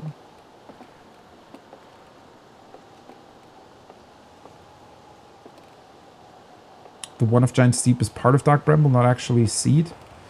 So more in the sense of a part of the brambles themselves just got disconnected and launched there, right? Yeah, that could be it. Oops. That was almost bad. Okay, one thing I wanted to check on. Can I tell anybody here that Feldspar is still alive? I don't remember who originally told me about Feldspar. Okay. He's still just commenting on the statue. I found Feldspar. There we go. You found Feldspar. And they're in Dark Bramble. Stars above, this is wonderful news. Thank you. Thank you for finding them. That Feldspar didn't immediately join you on your ship and return here is incredibly Feldspar of them. We were never entirely sure what Feldspar was thinking back then either. Wait. Doesn't he find it weird that... Did we tell them about the time loop? Still, we ought to fish them out of that dreadful place with all haste. I'll radio Gossan and have them prepare a ship. It really should be Gossan who brings Feldspar home. Again, thank you. You can hardly imagine how profoundly happy I am to hear they're alive and unharmed.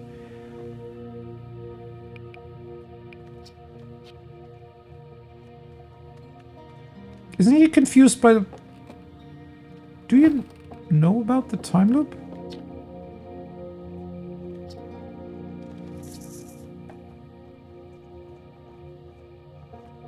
I feel like he's just glossing over this a bit much, right? Because the way he answers me, it seems like he's just taking for granted that, sure, I went there. Even though for him, like, I haven't even started my journey, right? The initial one? Huh. Strange.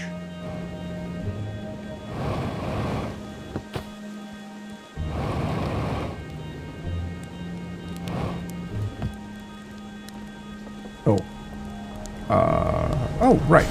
Nice. It comes back down. For a second there, I thought I was stuck down here. I had to find another way up. Okay. Well.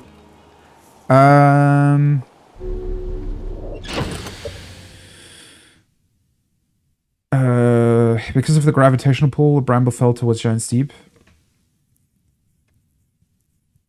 Could be it, yeah. I kind of assumed... Oh, well... No, wait. The seat here on Timber Hearth has those crystals on it too. Well, I mean, it could definitely be that some of them are seeds that can still grow, and some of them are just part of the bramble structure around the seeds.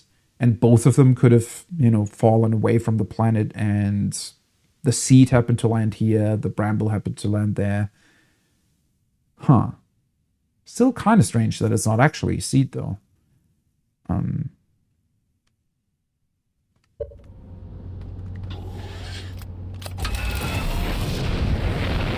Well, anyways, let's shoot the scout drone into the seed again, so that I can find Feldspar. Because I want to exhaust the other dialogue options that I didn't really get when the sun was already exploding. And if I still have time afterwards, hopefully I'd be able to... Wait, can I talk to you? Oh, right, this guy was tactile. I thought you were taking that tin can of yours in space. I don't know. Me, I saw something crash over the horizon. Seeing the pictures of the scope was sending back. Is that a dark bramble seed? You think so? It's nothing I've ever seen on Timber Hearth before, so you're probably onto something here. Whatever it is, it put down its roots in a hurry. And I'm like, look at this thing, and that's a fact. I'll send Marl and Hell loose on it. Let's get rid of this mess sooner rather than later.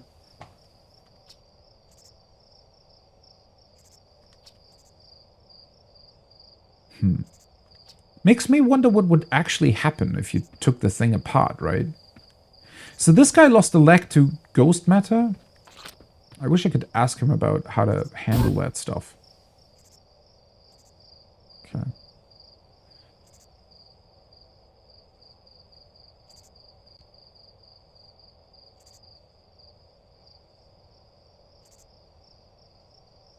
This takes quite a while. I mean, yeah, all the seats and whatnot, everything definitely flew away when... Well, did they really explode the planet, or was it sort of a gradual degradation of its surface? Because that's kind of what it looks like. It looks a little bit like Brittle Hollow in that regard, right?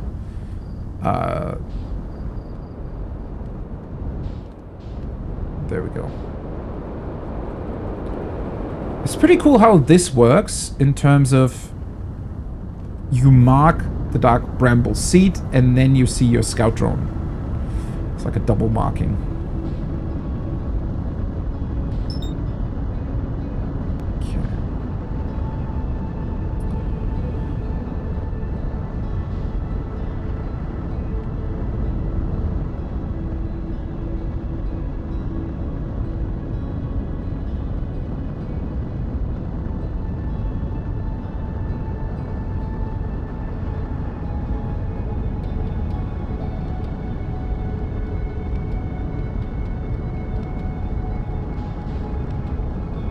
Sometimes I overestimate my ability to break a bit, but I guess it kind of still worked out. It's also quite interesting that it has multiple entryways, right?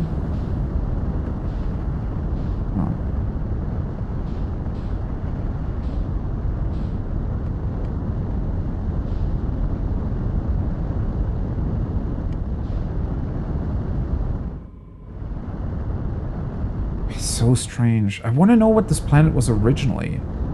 It's also quite interesting that we haven't really found any information on that whatsoever. Okay.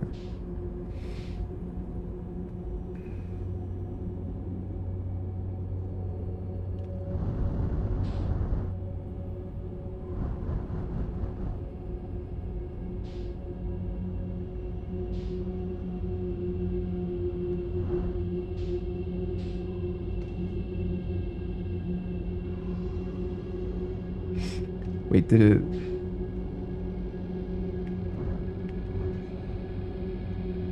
Oh yeah, that's... You're talking about the scout drone, right? That's why we see those signals, yeah. I was confused for a second. What does that have to do with the satellite? But yeah, that's how it would work. I just meant that it's neat in terms of game design that they were kind of... Because you can only ever mark one location, right? Which initially you'd think is a bit of an odd limitation. Because for example, in let's say Subnautica, you're able to create, I think, as many beacons as you want by yourself, which obviously wouldn't really work here because it's a time loop, so it wouldn't make sense for the beacons to stay around. But it's kind of a cool way for them to allow you to mark Dark Bramble without actually marking it.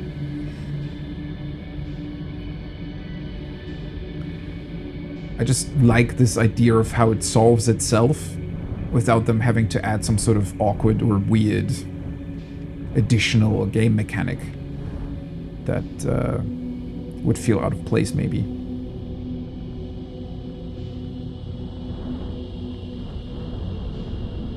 Oh yeah, also last time... Oh no, never mind. This is... So when you see them very, very close together, then you know that you're at the correct location because the scout drone will sit next to the seed that is emitting the same signal.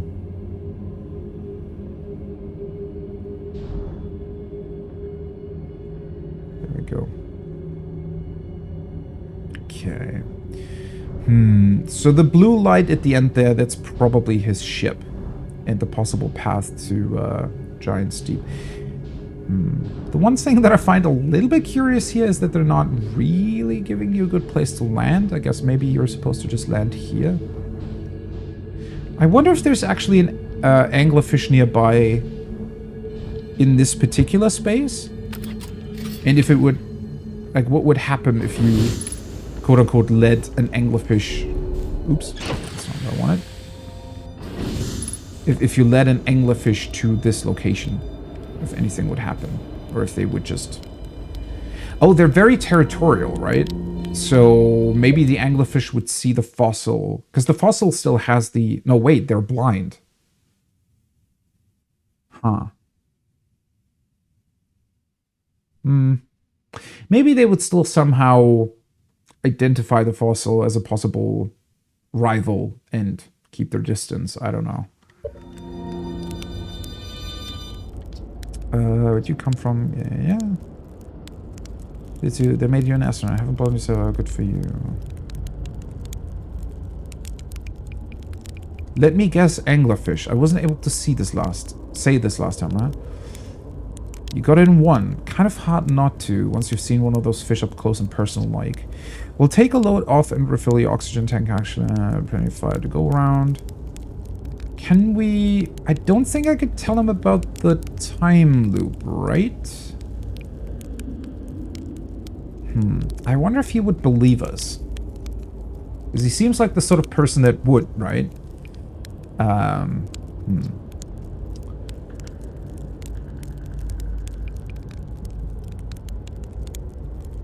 Found a dark bramble seed on timber hearth. That's bad business. Chad will tell you.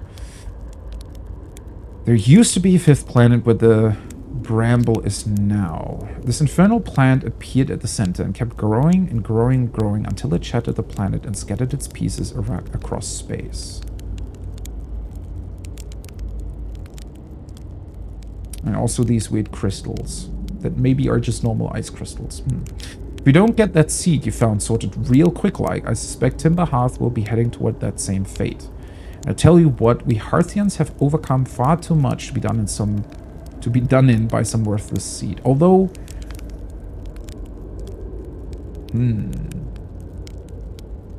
Well, I don't really know. It could be that those crystals just naturally grow at the end of the brambles, or it could be that for some reason the seed that originated here was able to grow from within the planet for some reason. Because I'm just thinking about how, let's suppose we would just let the seed on Timber Hearth be. How exactly would it grow? Because wouldn't it just grow on top of the planet? And even if the seed itself would reach and grow into the planet, can it plant another seed there that then also grows?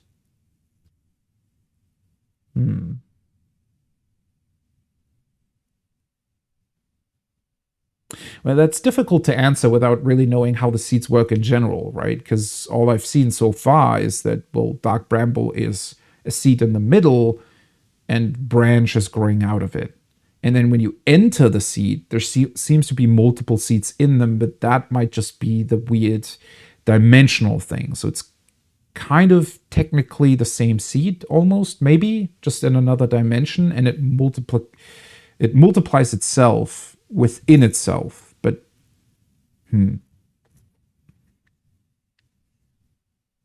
so would something have to push one of the multiplied seeds out of the one in Dark Bramble for there to be another one? Or can they naturally grow them?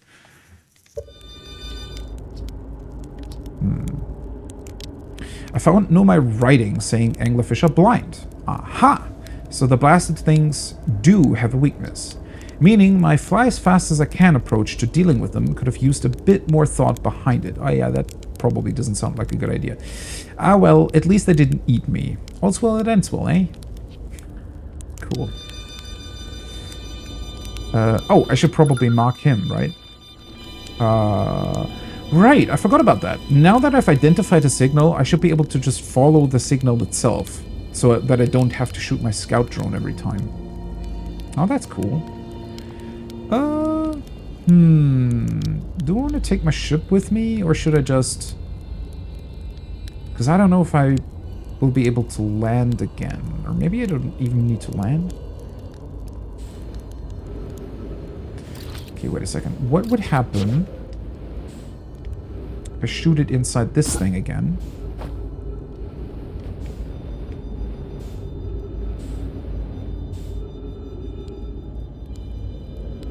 Where did it... Oh, there it goes. Okay, that's pretty funny.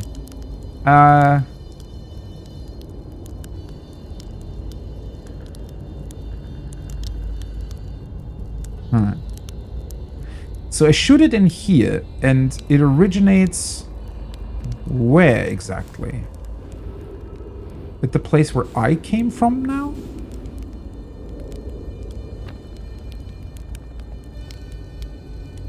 What the hell is that thing? Is that one of the seats? You just fly through space here? So the place where the scout drone appears from when I shoot it into the seed, I think is more or less the same place that I appeared with my ship at whenever I entered this particular part of this dimension. So there's only ever one entrance? Oh, maybe I should have turned around when I originally entered the space, huh? And actually look at what it looks like when you fly through. Right. I hadn't really considered that. So next time I fly into Dark Bramble, I guess it doesn't really matter which one I fly into, but I definitely need to turn around and look at what it actually looks like, what I come out of, right? Because if I go in reverse, would it just randomly put me in, like, how does it determine where I appear if I go in reverse? And is there a chance of me just randomly flying through this particular seat? It looked like a centipede, right? Maybe some, yeah, I mean, maybe the, it could just be some random animal, like small animal that's living off of these seats. Or maybe the seats are somewhat alive and look like centipedes, right?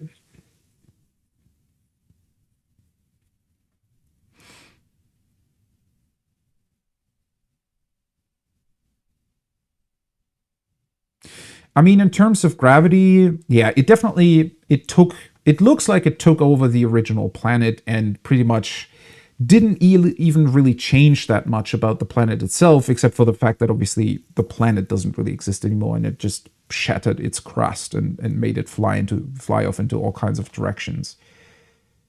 But yeah, how exactly would that happen with Timber Hearth if it's growing on the outside of the planet instead of on the inside? Would it even destroy the planet, or would it just keep growing and create like a huge bramble mesh around the planet? Ultimately, I guess the difference isn't really that important, right? I mean, it would certainly still be pretty big trouble for life on Timber Hearth, but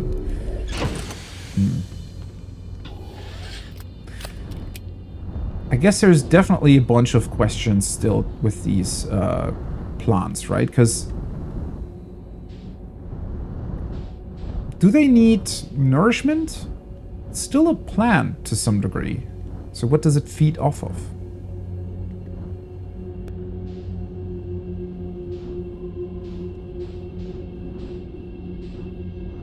Okay. So that literally just looks like his ship. And the ship flew into the... Give me a second here. The ship flew into the thing, and then it... wait a second. I should probably pause and...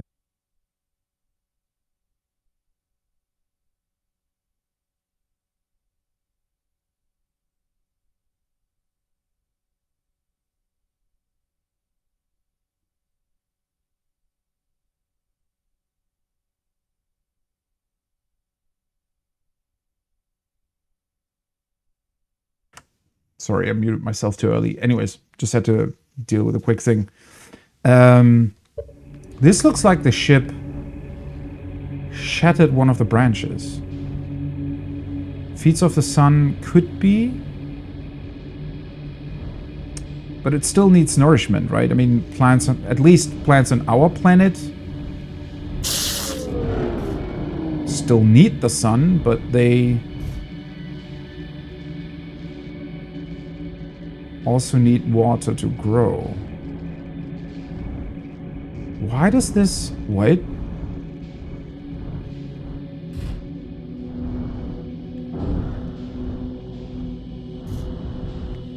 Why does this influence my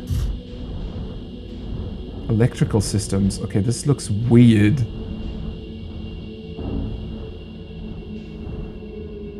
Can I go out and repair?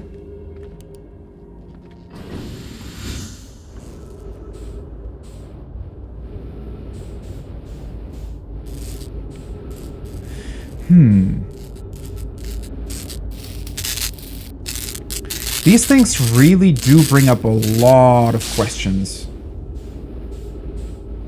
don't they? Because I hadn't even considered what the actual branches of the brambles would be, or what they would do. Okay, so this seems to be too small for me to enter. Right. And it just ends here, and it's blasted open.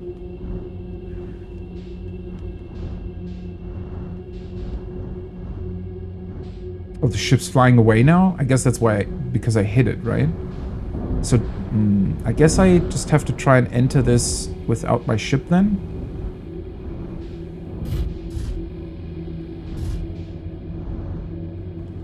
You think? I just accidentally hit it,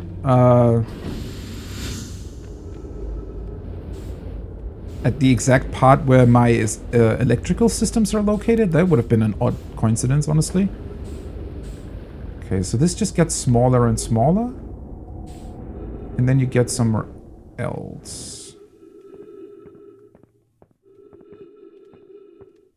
And now there's suddenly gravity again?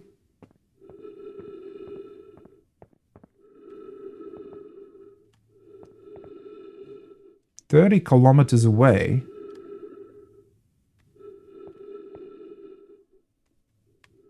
Where the hell am I?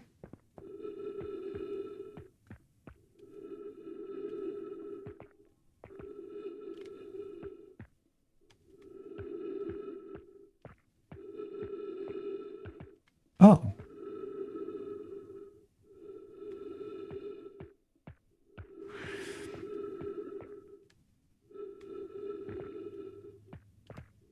Oh boy.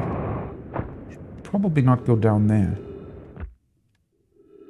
Wait, is this Feldspar's recording? Trip 4, question mark, entry number, I'm gonna say not 1. Crashes 3, boring crashes 0, a personal best. Whoa, never thought I'd see one of these beasties outside of Giant's Deep. They were awfully useful back there. Maybe a jellyfish could be useful here too. Awfully useful, yeah.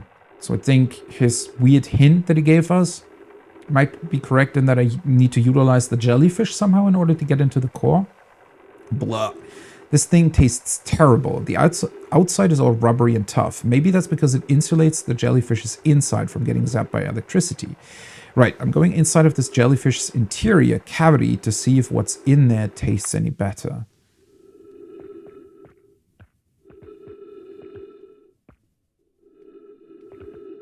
Where the heck am I, though? Because for a second I was thinking that maybe it made us really, really small by going through the bramble, and now I'm inside of the crystal that's on the island on Giant's Deep. But then the jellyfish would be a lot bigger, wouldn't it? Also, weren't there 2 encased in that particular crystal? And why is there gravity here? Definitely not enough gravity to hint at Giant's Deep, I think. So it must be somewhere else entirely, maybe?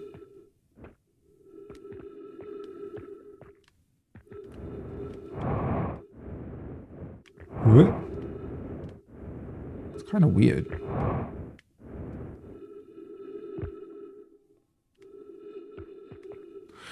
So can I get inside of these things then? Ew, that looks weird. Read.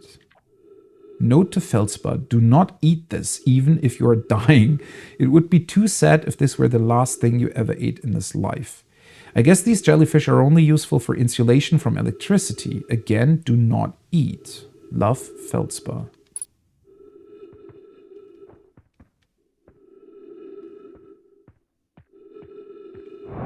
Okay. So, if I enter one of these things, I could enter the core of Giant's Deep.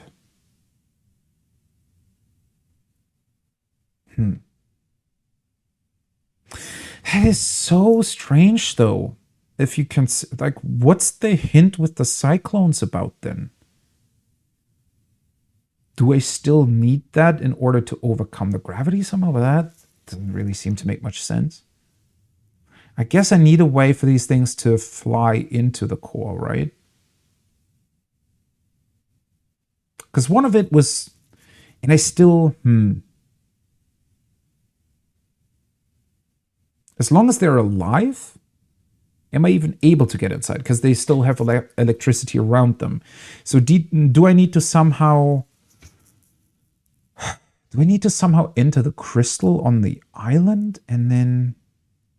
Or would it be enough to just stand next to the crystal while the island is being sucked into the planet's core? But then we still have the problem of...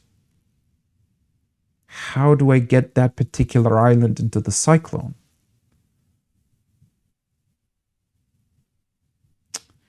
Well, I've been to the core in the sense that I flew next to it and it damaged all my electrical ship systems.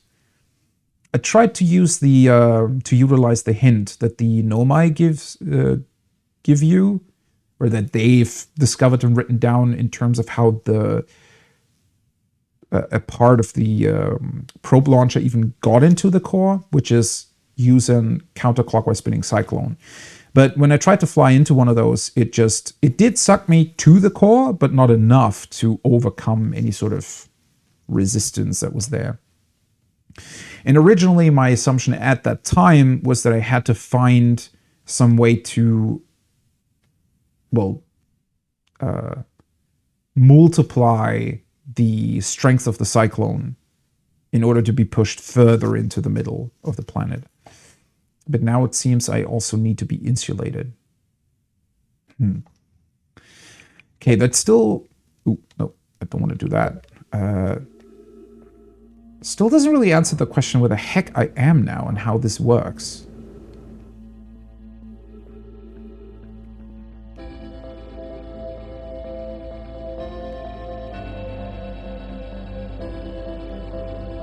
I guess I can just...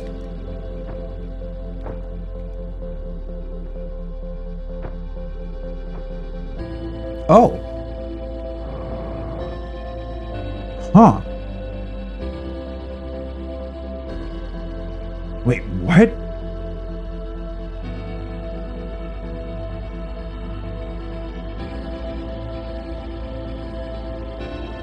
Why am I flying away? Did I have that much inertia? That was strange.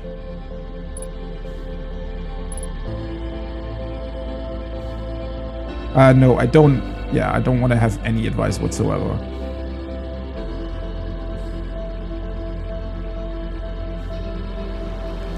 Oh. Wait, what? Huh? Is the gravity of... Are they so close to each other? That was very strange. How the heck did I get here all of a sudden? Oh, okay. Well, sun exploded anyway. So I flew out of Dark Bramble and I was so close to Giant Steep that it immediately, like, the gravitational pull immediately tugged on me? What the hell?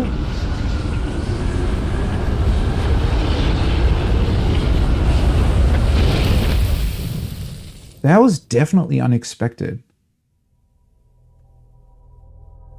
Okay, the way these brambles work is crazy, even for this game.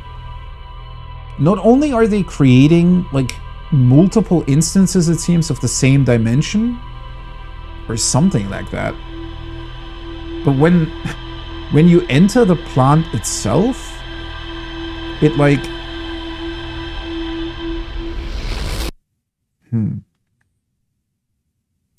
It's as if they're all the same seed, in a way, right? So...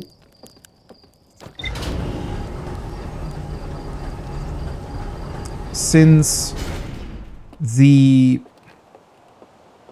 Yeah, it's definitely like they're all the same seed, I think. to a certain extent, because I entered one of the brambles. And what it did, it was like, I was still more or less inside of the same bramble, but instead of being in the bramble of the seed that I entered, I was in the bramble of the big seed that makes up the planet now. But technically I was in the same location. Still doesn't really answer the question how the hell one of these jellyfish even got there. Unless it duplicated it. Okay, so it's not that the jellyfish somehow got to Dark Bramble, but rather the seed that is on Giant's Deep that somehow caught those jellyfish in its crystal, then more or less duplicated that same jellyfish for some reason.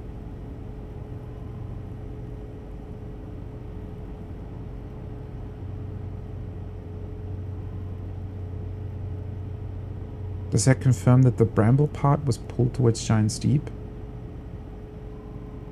I mean, well, that's a pretty obvious thing, right? If there is parts flying away from Dark Bramble, they will very likely, there's a high likelihood that they would be pulled towards any gravitational force here in the solar system, and Giant's Deep just happened to be the one with the biggest gravitational pull, right? And they also just seem to be, I mean, they still, well, they're kind of next to each other in terms of their orbit, right? But I was really quite confused that it suddenly pulled me in. Well, this doesn't really tell me much about how fast they're moving, unless I'm trying to somehow guess that myself. Because now they're opposite each other, but I guess at the point where I accidentally flew out of Dark Bramble, Giant's Deep just must have been really, really close. But that was probably an accident, more or less. Because let's suppose I was in Dark Bramble now and would accidentally fly out of the planet, I would just be somewhere in space, right? Yeah, it does look like, although does it? Yeah, it looks like Giant's Deep might be catching up to Dark Bramble eventually during the loop. Maybe. Either way, I mean, that part doesn't really matter all that much because yeah, it's not really important that how the seed got there. It's more important that it is there and kind of mirrors its properties in the sense that the same jellyfish that got caught in the seed that is on Giant's Deep now also exists in Dark Bramble itself. Although, somehow it doesn't really match up entirely, right?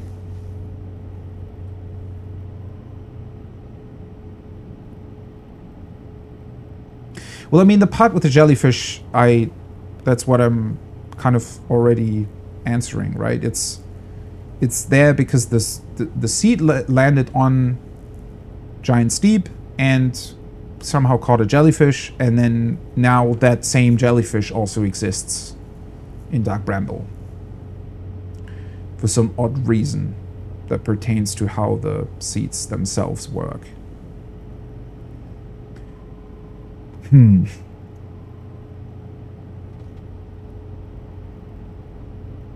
Which means that in theory one of the jellyfish now also exists on Timber Hearth, albeit maybe in a very small format.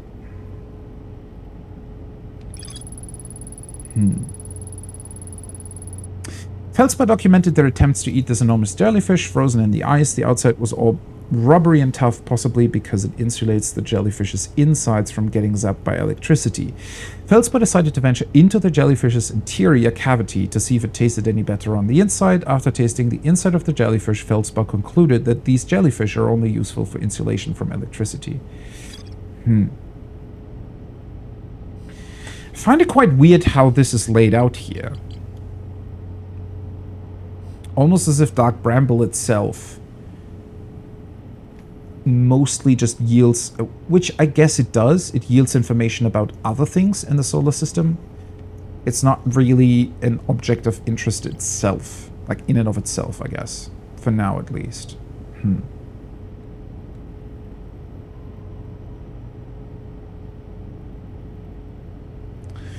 The whole size thing is still weird though, because we kind of, I guess we were really small at first and then got big again,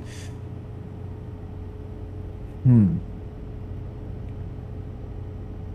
still quite difficult to understand how these seeds are supposed to work, and they're not really giving us any kind of information.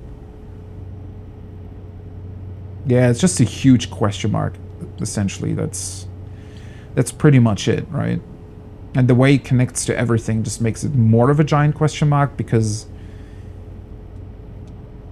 well, somehow things get duplicated and it, wherever it goes, it just takes things with it.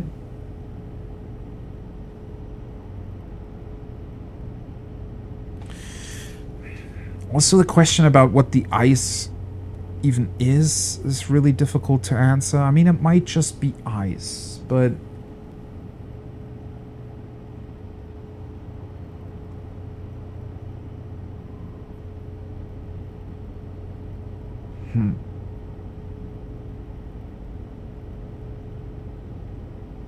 So when it ate the planet that was originally there, what happened to that planet? Shouldn't it still kind of exist? Maybe it does within the seeds?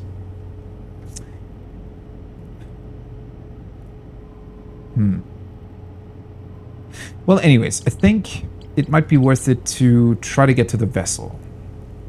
So now I'm going to try to follow the distress signal, and technically that should probably point at the, I'm guessing that it points at the red spot that you can see within the, within Dark Bramble. How do I, what happens if I mark this location? It should just lead me to the planet, right?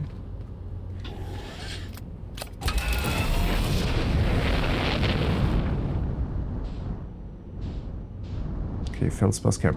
So that signal is coming from the seed here.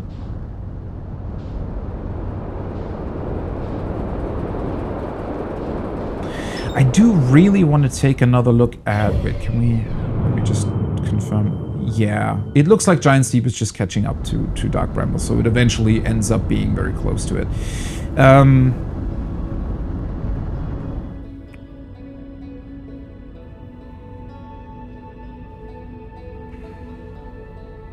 Oh, is that a quantum moon next to it? That's another really... That must be an incredibly strange interaction then between the quantum moon and Dark Bramble as well. What would happen if the quantum moon flew into this thing? Maybe best not think about it. But I'm really curious now about the seed that's on Giant's Deep, because why is that? Clearly it kind of works the exact same way as the one on Tibahath, but it's not duplicating any of the other signals for some reason. Almost as if it died, but at the same time it also copied over the jellyfish. Huh. Oh, right, I wanted to turn around.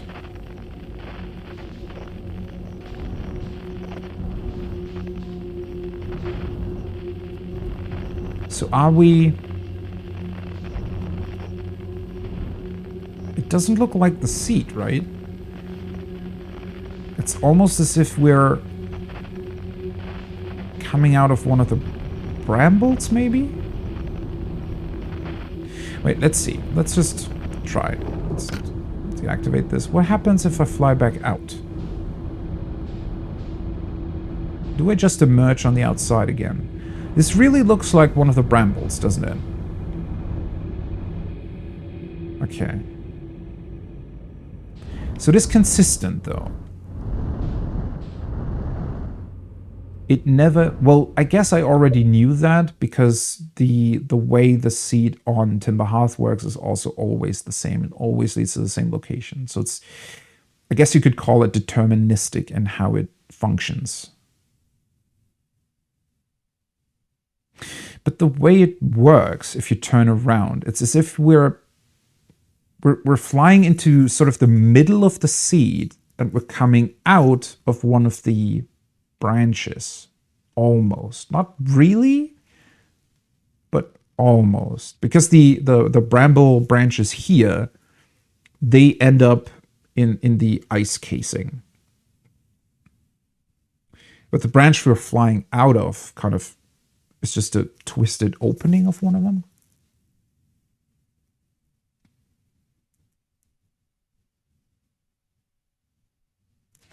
It's like it's turning itself inside out when you fly through it, right?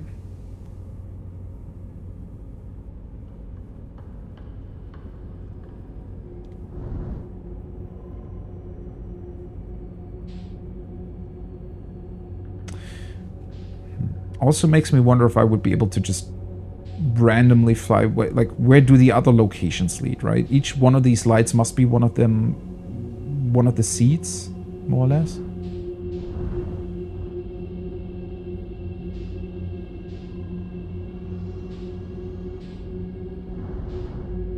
It's just kind of a bramble.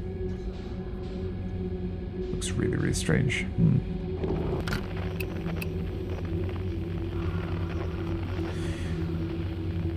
Okay, so the red light does not give off any beacon information, though.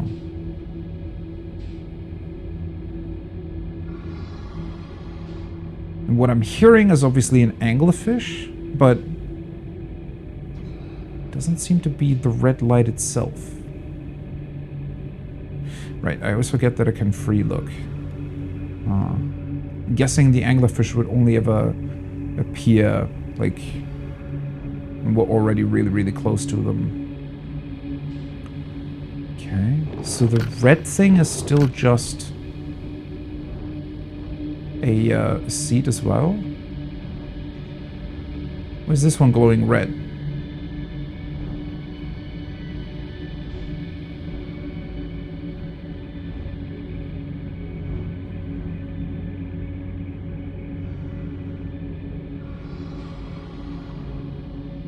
Oh, there we go. Hello.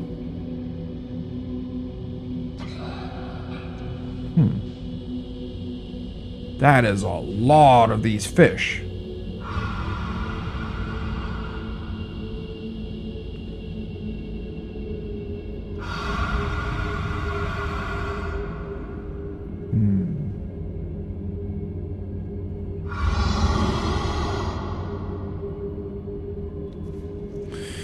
Why are they... what? Why are they behind where the red thing was?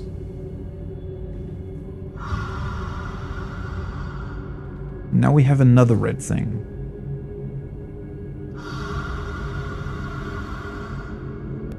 Huh. I feel like I'm still really, really close to them. I am flying forward, but only ever so slightly. Well.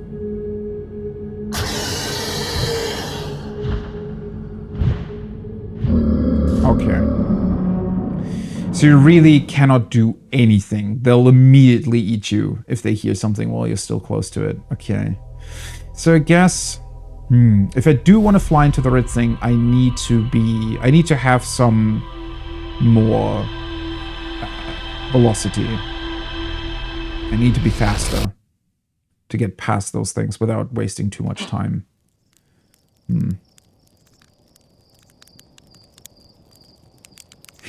It is a really, really cool, but also haunting idea.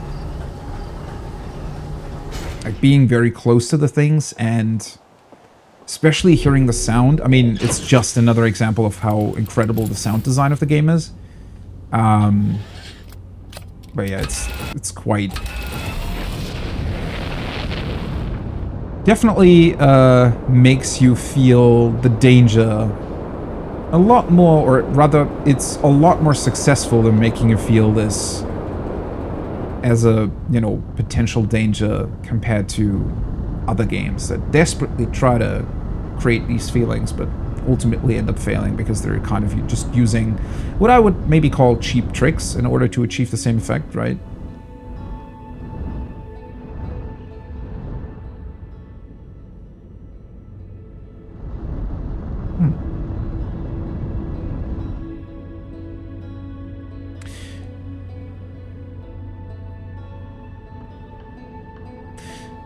Okay, I need to look at this the next time I come here.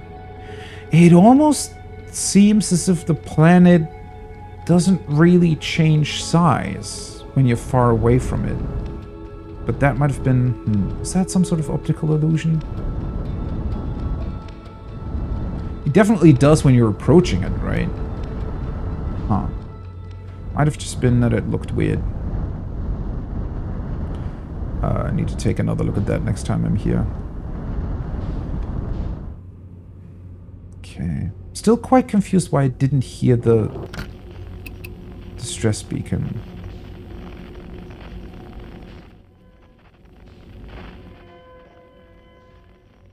Unknown. Ah, there we go. So it's at one of the seats. You know what? Let's just go there first. Might as well.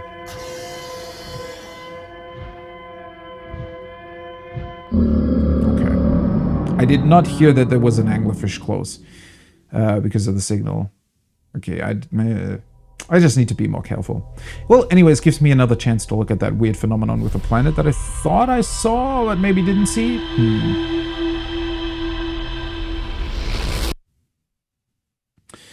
Game takes on a different kind of horror. Yeah.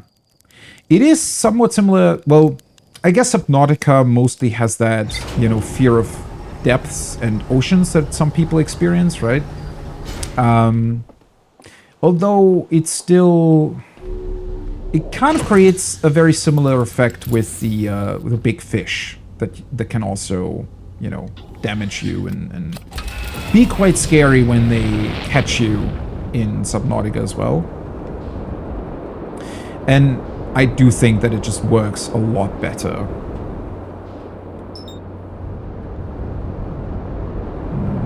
Well, I mean...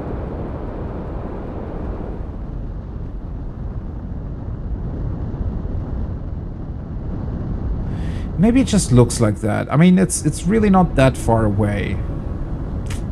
Probably shouldn't interpret too much into this. Think. Because I thought that maybe it would have some weird... Oh, I'm getting into the gravity field of the sun, I think.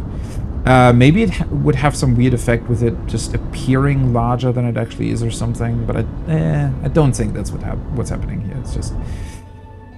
It's just odd, I think. You'd expect it to be a bit smaller when it's further away, but I think it is.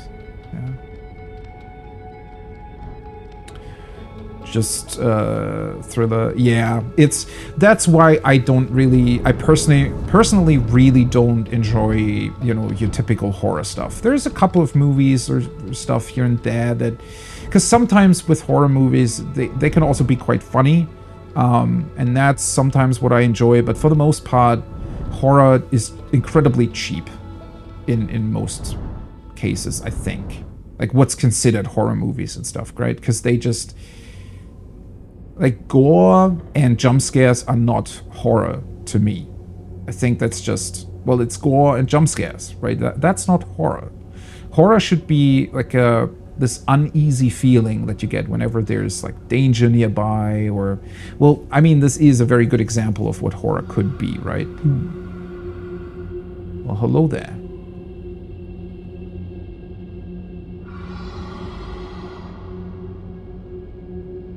Am I flying? I wonder what would happen if you just hit them. Because I cannot really change my trajectory now. Would they just start eating me if I accidentally hit its teeth or something? Probably.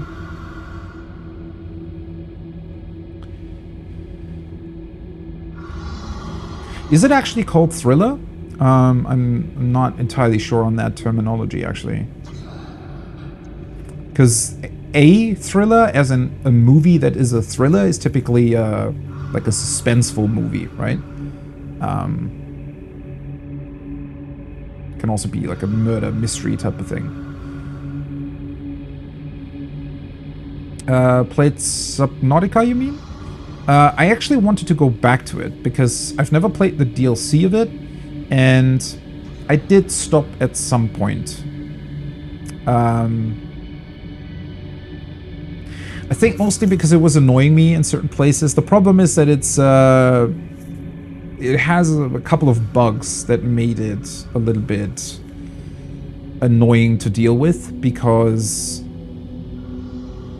I think I built a base with like a bioreactor on it, but it doesn't properly, or at least when I played it, it didn't properly account for what energy sources you used, and so it would frequently like mess up my energy generation for my base and stuff, and I don't know, I played it for quite a while. Definitely didn't play all the way through though. But I always plan to go back to it.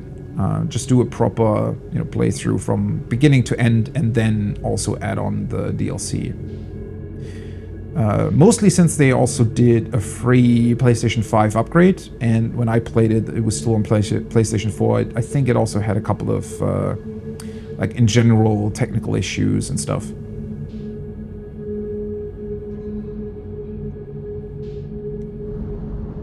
Okay, let's get a bit of velocity going here. Nope. That was... Okay, it can still eat me.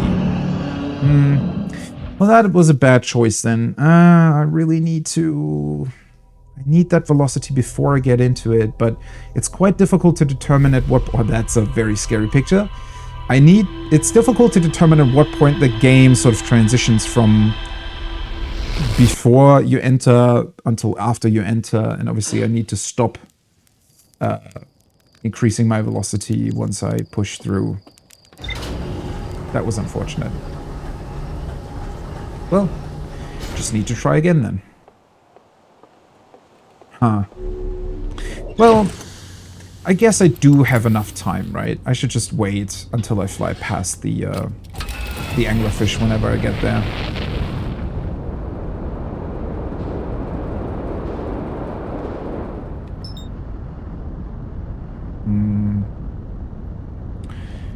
If I start out flying to Dark Bramble right away, I'm always really, really close to the sun. Well, it is what it is.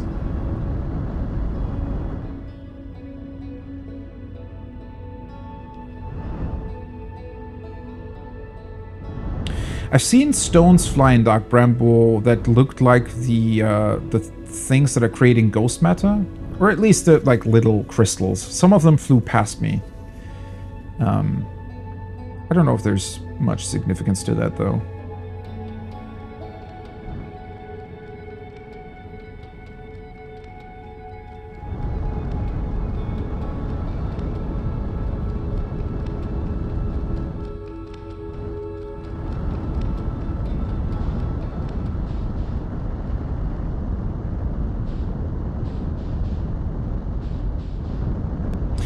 I think, with what you're talking about in terms of, I guess, getting spoiled on this game, what I always find really, really difficult, and, well, I guess I was kind of lucky in that I wasn't really spoiled on the game.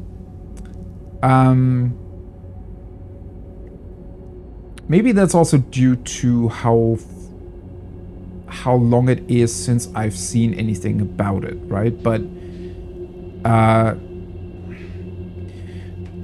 the difficult part there is that these kinds of games that are so beloved by so many people, whenever you hear about them, I mean, you have to be either lucky to hear about them from maybe a streamer or somebody you know, like a friend who's played it and is then telling you about how great it is, right? Because even, like, if you stumble across one of its streams, it's already... Like, the way I heard about it, for example, was from a streamer I frequently watch, but they were playing it actively. The thing is just, I watched only very, very briefly, and I didn't really get spoiled on anything, really. I mean, I didn't even really have any context to what was happening, and I also pretty much forgot whatever scene was on screen at that point. But it's one of those weird instances where you... I think you do need to get a feel for it. At least for me, I'm definitely the type of person who wants to know that a game is good before I purchase it, right? I'm not blindly purchasing any game. Especially since, you know, over time, there have been so many disappointments with games where even if you thought, you know, Cyberpunk, good example, obviously, you play Witcher 3, you think, oh, you know, it has to be good, and then it turns out to be a huge disappointment. Although I was almost expecting that already, because it could never live up to its expectations because of how long it took them to get it out. Clearly, there was a lot of, you know, there were a lot of problems happening during development. But I still think that it's really, really difficult to gauge. Because you still need to know whether or not you like the game. I think maybe a good example for that would be Hollow Knight, which is also, you know, a lot of people like that game. It seems to be incredible value. At least that's what I've heard, that it's, you know, it has a lot of content for the price tag that it has. But it being like a side-scrolling... well, is it really a jump and run? See, I don't even fully know. I just think that whenever I watch a little bit of gameplay of Hollow Knight, I'm also trying not to get spoiled, yet at the same time I want to know if I would even like it, and typically that's not really the gameplay that I enjoy. But how am I supposed to know that without looking at it, right? It's a bit of a... I guess you could still just play it, and if it's just not for you after, you know, 2-3 hours or something, then just stop playing it, but still. It depends, right? It's definitely more difficult to do with games that also cost a bit more, because then you don't want to buy something that you're just going to be disappointed by. It's really difficult, I think, to both know that you're going to enjoy a game, but also be completely blind on it. I would say for the vast majority of games that doesn't even really matter, right? For a game like this, though, it definitely does. I think there's quite a few things here that you just want to be completely dark on and know nothing about it before you go into it, but...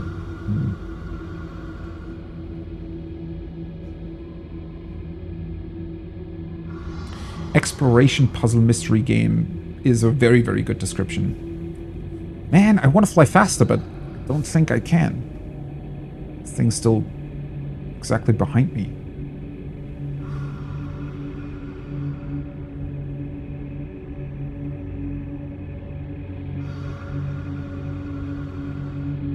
It's made out of spoilers is also a very, very good way of looking at it, yeah.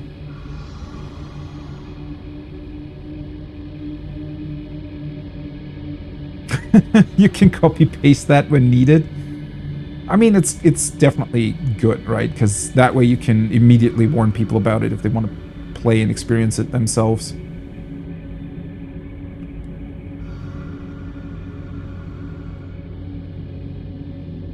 Playing it with a friend, that also seems like a really, really good way of experiencing it. Because even if you already know some stuff yourself, having a fresh look on it from somebody that's, you know, sitting next to you or something, or that you're talking to, that might also work quite well.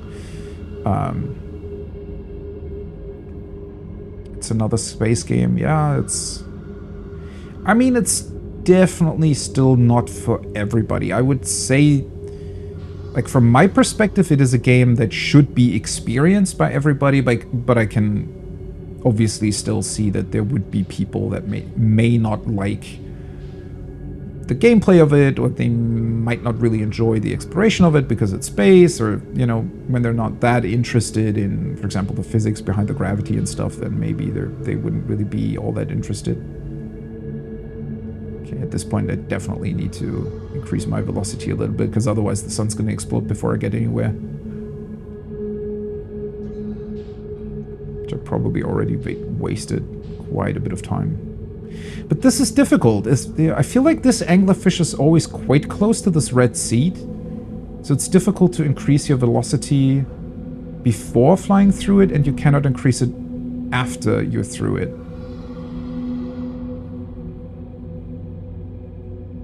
And also, I think with how these dimensions work, it's not fully keeping your velocity either. I don't know. You can definitely influence it a little bit, but not to the degree you'd maybe want to. God, these things.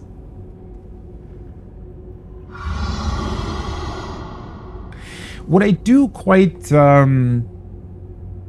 what I think is a pretty cool decision on their part, though, is that they didn't make this entirely dark. I think if this was black instead of this hazy, grayish thing, it would have definitely added to the horror effect of everything, but I don't think that's what they were going for. That's probably why they made it, you know, brighter. At least that would be my guess. Which I do appreciate, because so far the game wasn't really horror, and I would say that it doesn't really need that either, right? It's more than enough, or it's impressive enough on its own. It doesn't really need any of that. What the hell is that? Are we getting to the actual core of whatever weird thing is happening here?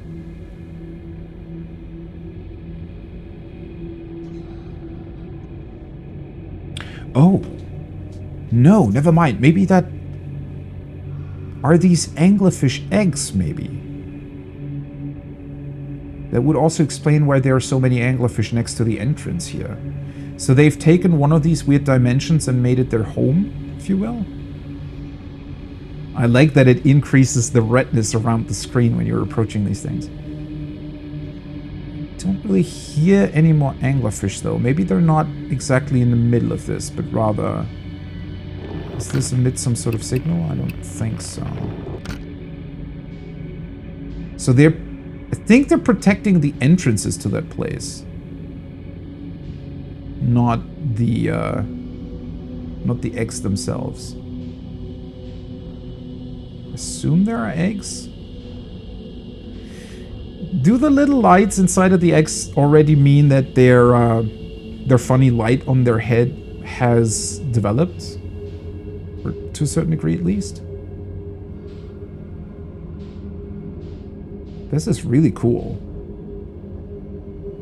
Okay, so... I guess this is mostly to look at?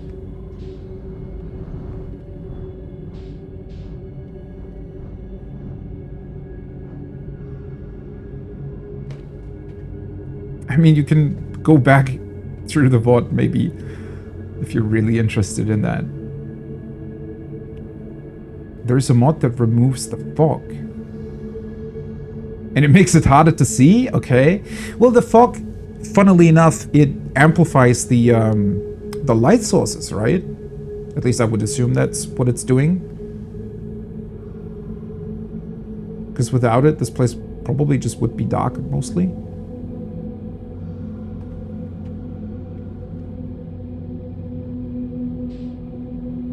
Okay, so I guess I just...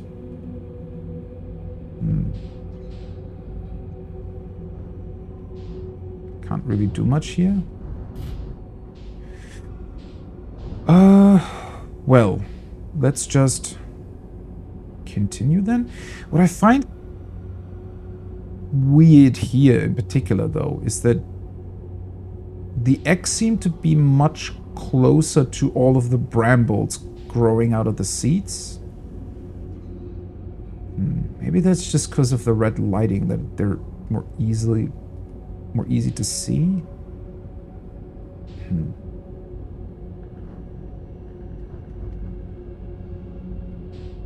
Okay. Anyways, well, I don't know how big of a chance I still have to find the vessel, because I probably wasted a lot of time flying in here. I hope I didn't miss any sort of updated information or something that you might be able to gather here, because... But I don't think... I mean, I'm pretty sure those are just Anglerfish X. Well, I'm saying just. It's a kind of a really, really cool discovery, but... I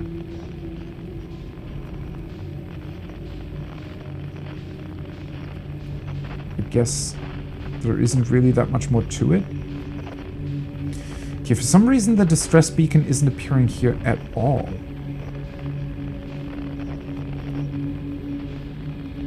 That is quite strange. Because from what we've... Oh boy. From what we've discovered so far about this place, shouldn't... I guess I just flew away from it. I'm still really unsure how this is supposed to work. Because now there's also no red light whatsoever, right?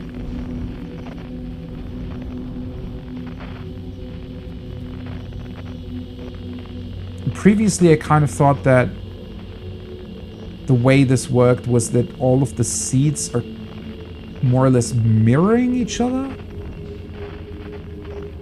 Maybe?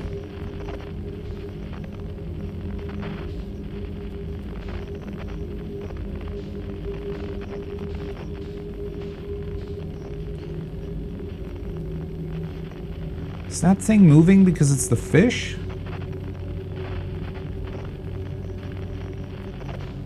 Yes, okay. Wait. Did it get stuck on the vines? I think it did. Whoa, holy shit. The sound they make when they do discover you is pretty crazy. That actually really... That's a very effective jump scare though. And one that is earned by the game. I think it's not catching up to me because it's stuck.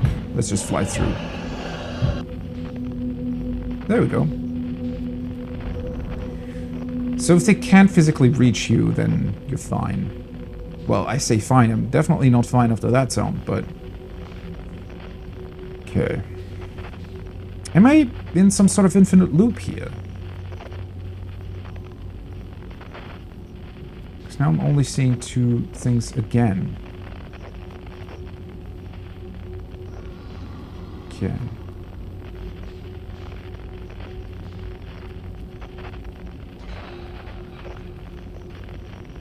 And this is kind of the same. Seat in the middle, anglerfish really, really close to it.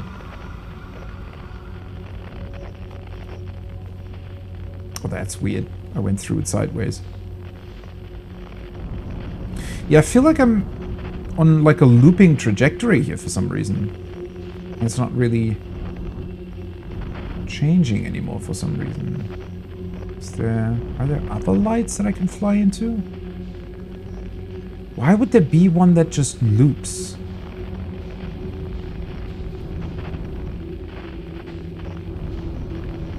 I guess I could also just try to fly off into... Okay. Well, that was probably bad. So it did hear the impact as well. I wonder if it's flying towards me. I can... Maybe not.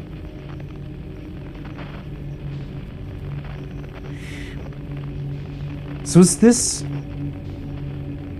It looks like they're just exits rather than entrances to this place or to other places. Did I get to the core or something? Okay, now we're out of it again. That was quite strange. So... Oh, that's the sun. Never mind. I thought there was some sort of red thingy. You know what? Let's just fly into it again. No point in repairing my ship, because I feel like... technically, there shouldn't really be much... there should only be a couple minutes left in this loop. Okay, so... It looks like there is one particular path that you can take that just keeps looping inside of itself. And since I could fly back out of it, it's almost as if at that particular point... You know, it's... I'm hesitant to call it the core of the planet, because I don't know if that description really fits. But almost? As if I've reached the point where I cannot really continue, right? I wonder if there is some significance to me being... or entering the red thing first, where they put down their eggs. I wonder if they...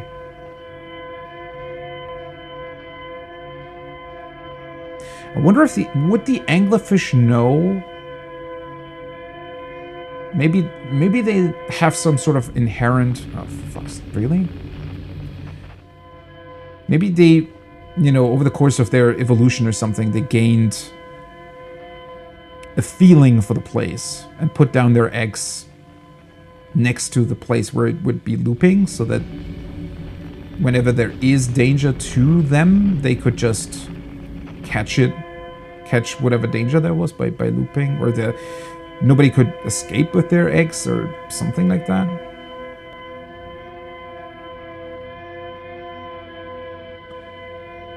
Well, hello there. There we go. That looks like an escape pod. And a couple of lambs that are flying through here. What are these weird little square things? Okay, I don't need the beacon anymore. Where's the entrance to these things? That's just flying. That should be the entrance, right? Doesn't sound like any anglerfish is close, so... I feel like the sun's probably gonna explode the very second I actually find some interesting information here, but... oh well. Doesn't seem too complicated to get back to. The weird nature of this place kind of means that you're always quite close to everything, right? Which is sort of funny to think about. Our escape pod crashed as we tried to flee this place, destroying our movement and communication capabilities in the process. We've held out as long as we could here, but this pod's supply of breathable air is nearly depleted and the anglerfish attack more and more frequently. Our best chance at survival is to return to the vessel to either repair the damage or, more probably, await rescue. Seka, is the message finished? The vessel's beacon is already growing fainter. It will be gone in a matter of hours. We need to leave here quickly. Okay. That brings up a couple of other questions. So, their vessel technically should still be here, yet at the same time, it's been too long since the crash happened, and that's why... okay, that's just the escape hatch, right? I don't want to open it, I just want to read. Yeah. Cannot reach the signal anymore. Yeah. There is a new problem. Our equipment is detecting two distinct beacons from the vessel. But it is impossible for the vessel to be in two different locations at the same time. I agree, but the beacons are exactly identical to each other. Perhaps if I had more time. We're nearly out of time already, then. The vessel's beacon is quickly fading. Soon it will be gone, and we will be lost. We will follow the beacon whose source is nearest to us. But suppose that beacon is false. We likely don't have enough air to reach the farther of the two beacons, then the decision is made for us. Ooh. I think I missed the last. We'll leave a trail of lights as we go. There's still a chance someone could hear our escape pod's distress signal. Okay. But at least I was able to read that. Technically, this should only tell me where it was, right? Or where their... Escape pod 3, vessel's been mortally injured, emergency sequence. You know what? I need to come back here anyways, because I need to follow that light trail. If it's true what they were talking about. Right. So this time I'm gonna just be flying there right away instead of following the red.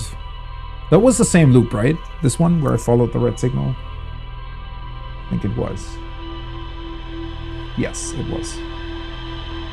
Looking at the eggs. Okay, the very, very strange question that this brings up is why the... Wait. Let me start from the beginning. So they came into the solar system with the vessel, right? At least that's what we know. Or that's what we've been told. Their vessel crashed and or got hit by something. Something that potentially connects back to Dark Bramble. At least that's what I assumed. Whether or not that's actually true, I don't know.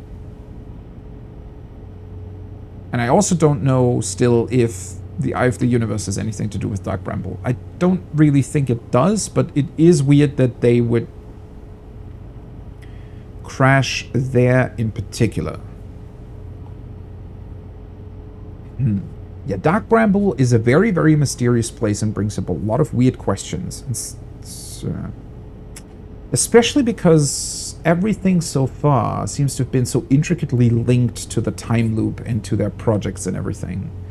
So it feels like whatever weird dimensional stuff is happening with Dark Bramble also should have some implications to whatever's happening here. Right. It definitely confirms, though, that Dark Bramble pretty much seems to have looked exactly the same now as it did back when they arrived in the system. Because otherwise they wouldn't have been able to crash their escape pod there the way they did. Right. So vessel crashed, they send out the escape pods.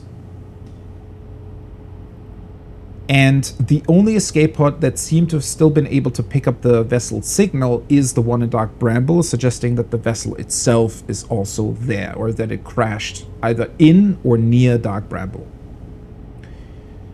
The other two escape pods went off to Brittle Hollow and Ember Twin, respectively, and they then just went outside of their pods and started to rebuild society, right? They built cities, they eventually found each other again, and then started the Ash Twin project for some reason.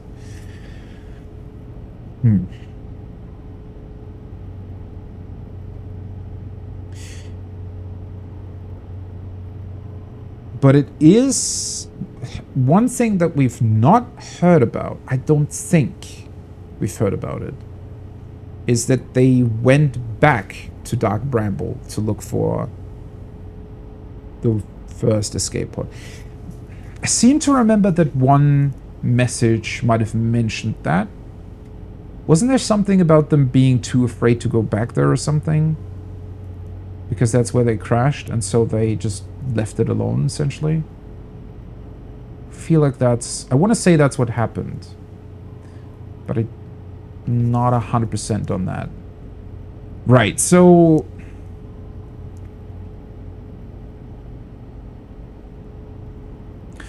the one big question this brought up for me is if the vessel send out a distress signal because it crashed.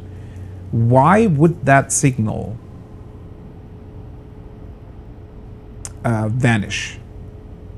Is that because it crashed because it was damaged? Because the escape pods, as far as we know, have been here for, I don't know, 1,000 years? I mean, in their timeline, whatever that is. But definitely, pretty much since they started building everything, right? So the escape pods, in theory, should have been here still since they arrived and have been there all the time sending out their distress signals ever since they started building everything. And we definitely know that the Nomai went through multiple generations building their stuff because that's what they told us in those messages, right? There have been kids and there were multiple generations of Nomai building up their cities and stuff. It's quite weird that they never thought about turning off the emergency signals. You'd think that that was just, maybe they kept them around for nostalgic reasons, but I don't know. If I had one of those signals next to me, I would just turn it off eventually, because I think that would be kind of annoying, probably. Unless maybe they kept them on because they thought that if another Nomai clan came by this particular solar system, maybe they would pick up on it and visit or something. That could be it. Either way, though, it is weird to me that the vessel is not sending out a signal anymore, but the escape pods are. How can they do that if they're also running out of supply of breathable air, for example? Right? Maybe I'm basing this too much off of our real world. So if, like, a plane crashes, the black box only sends out a signal for, what, 30 days or something, I think it is? And afterwards, you're just out of luck of finding it. Unless you already knew its rough location beforehand, right?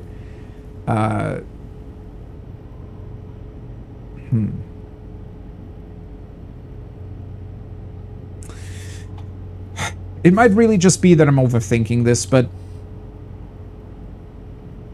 considering the weird time shenanigans and time loops and whatnot, I wonder if somehow we're actually much closer to the Nomai originally finding the system as we think we are.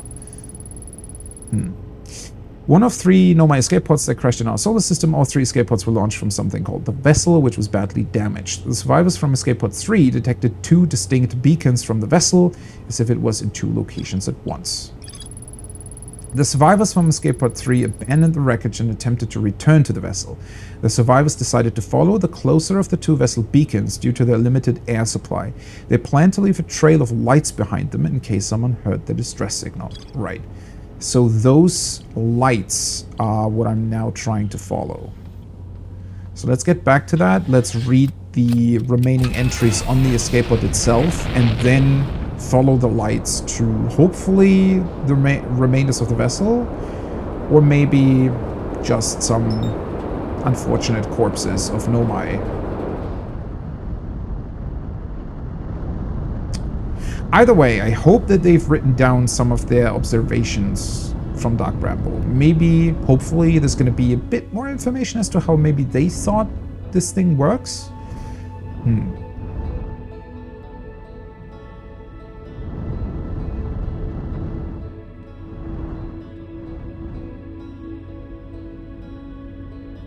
I do have to say, though, as mysterious as this place is, it gave us this random information about Giant Steep. Well, obviously we did also find Feldspar, which I guess is kind of an important person. But beyond that, it has surprisingly little to offer. Mostly because it's so mysterious that it's, yeah, very, very difficult to discern anything, really. All right, let's look for the distress beacon again.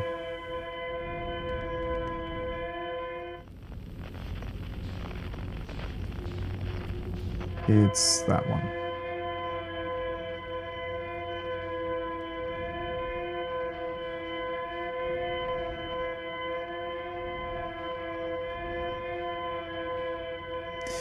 Although I guess another somewhat interesting observation here. While it seems like this place can loop infinitely if you're flying the wrong way, it is still finite in a weird way. Like, you're entering multiple instances of the same thing somehow, but you never have more than, you know, 2-3 places or lights, if you will, to enter, right?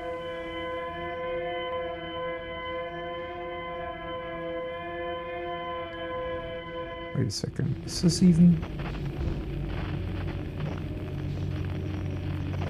That looks like broken up pieces of their ship. Right? That looked like big metal plates or something. Instead of brambles. Oh. But yeah, this is... somewhat finite. Maybe it's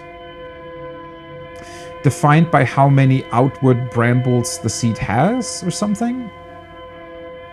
Because it almost seems like, yeah, that previous, what I said previously about it turning inside out and the brambles themselves sort of being reverse portals in a way. I wonder if that has some significance as to how many possible paths you are able to take. So if this thing would be allowed to grow even further, would it at some point just add more seeds inside of it that corresponded to the number of branches or something? I don't know. Oops, wrong button. Or rather, I have to hit it multiple times. Okay. So we read that one. Let's read the ship log. Escape pod 3. Vessel has been mortally injured. Emergency sequence activated, awaiting departure from vessel. Now launching escape pod. Multiple collisions have altered pod's trajectory. Significant damage to pod detected. Navigation error, life support error, propulsion error. Scanning external environment, scan complete, gravity not detected, breathable air not detected, multiple life forms detected, potentially hostile, do not exit pod. Yeah, that's definitely not a message you want to read when you're when you've crashed. Okay. Oh, I always keep forgetting to point my what's it called? My signal thing at the beacon. Because it'll save the... Wait, where is it? It'll save it, right? And tell me what it is. There we go. Signal identified, escape pod 3. Do I want to try following the... Oh, well. Ship already flew away. I was gonna say, do I want to try following the lights with my ship, or do I want to do that by myself? But I think I'm just gonna do it by myself. Might as well. I wonder if my... Technically, the suit should produce less noise, but it's probably still more than enough to catch the anglerfish's attention, right? It's a pretty cool bramble path, though. Guess it was lucky that they had a lot of lights with them.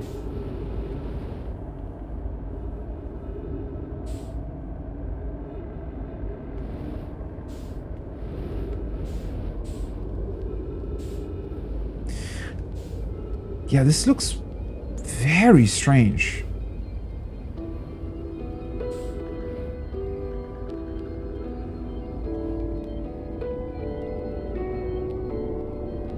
So you can make things smaller and bigger for some reason.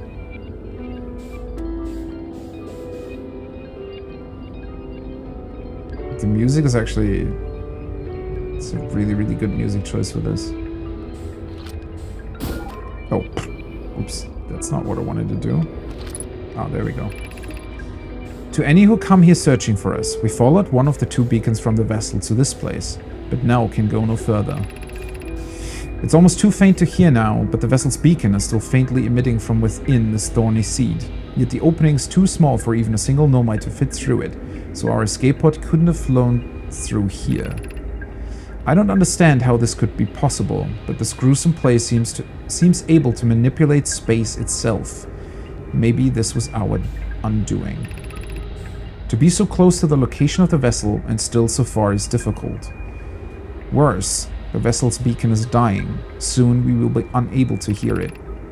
There is nothing we can do now but try to perhaps find a way inside, or at least attempt to comprehend why this happened. My dearest hope is that the other escape pods were able to reach relative safety.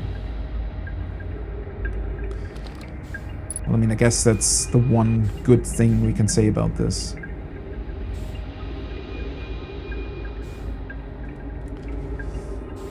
Oh, thanks for stopping by again. Hope your work goes great.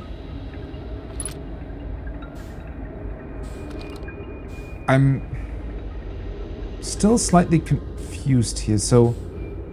I mean, these guys, are they smaller?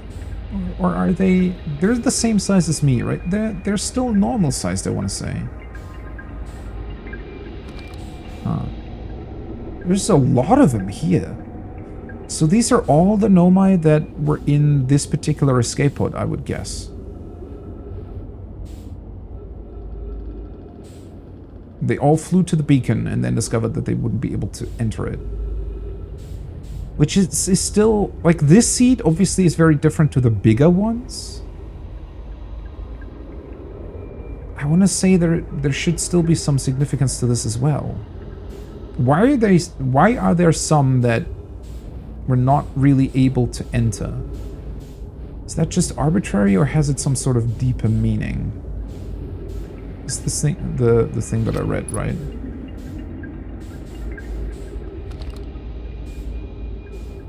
Is there no other?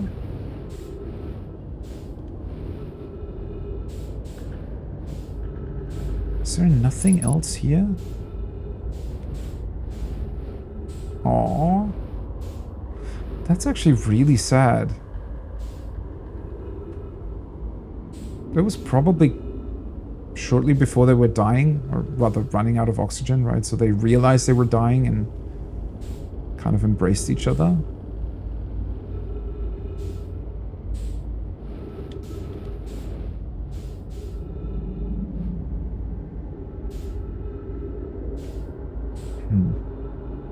They do look a bit smaller than the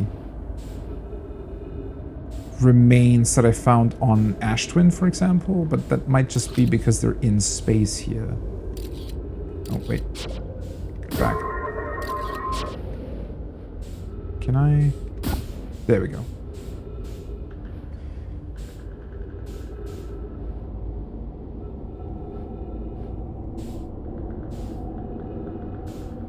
A couple of these surrounding branches look weird.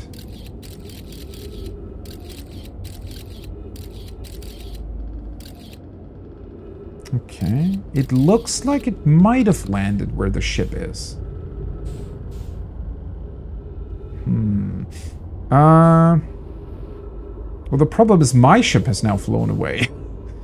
Although I have its signal still. The duplicate signal's coming from there. Oh. Huh. Let's see, hopefully I can maybe get to my ship without alerting an anglerfish to my location.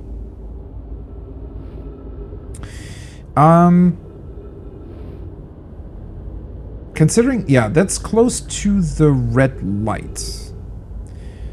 So I think their ship might have crashed where the anglerfish eggs are, which is probably why the anglerfish might have been fairly angry about the nomai choosing that particular location to crash. Not that they really chose that location, but yeah. Probably the worst site they could have chosen. It's doubly sad when you start thinking about them. Like, had they, I guess, well, they wouldn't have been able to reach the father signal anyways, right? That's what their recording said. So I guess they were kind of doomed no matter what.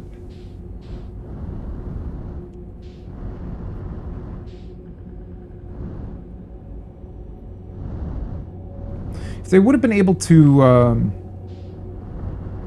yeah, get to the further signal, then they would have... Well, they still would have had to pass by a lot of anglerfish and...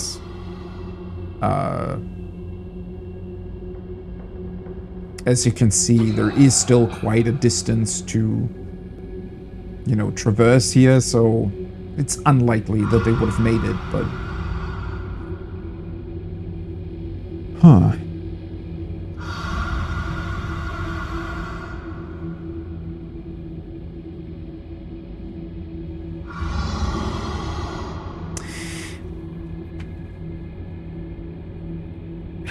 It's so strange to me still that they found one of these weird little seats where I now shot my scout drone through, right? But that's the only one of these seats that we found in here for some reason.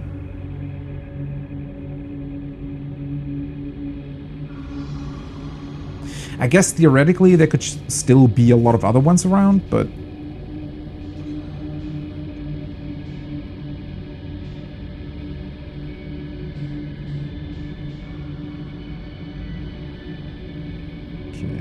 ever so faintly fly forward. Guess we need to be thankful for them not being exactly next to their eggs, because now it's kind of funny to me that I originally flew in here at some point and missed sort of the bigger point behind why this even exists. I guess it's a sort of a cool background for their crashed ship.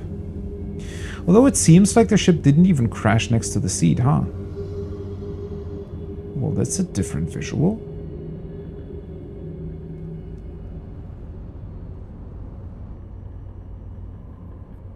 And it changed the music. Huh. How weird, right? That they... Why does this look so much brighter than everything else? Like the background does, I mean. Whoa. Oh, one of the escape pods is still on the ship. It also looks like the plants and brambles around kind of wrap themselves around the ship.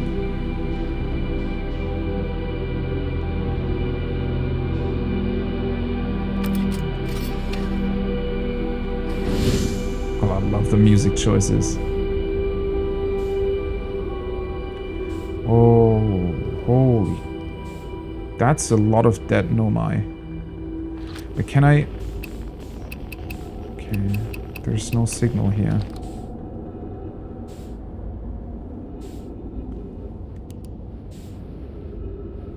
So a lot of them must have initially perished as well when they crashed. I hadn't really considered that at all, honestly. I kind of thought that they would have been able to, or most of them would have been able to reach an escape pod in time. So whatever made them crash must have come, well, pretty... Must have been a big surprise. I guess their messages suggested as much.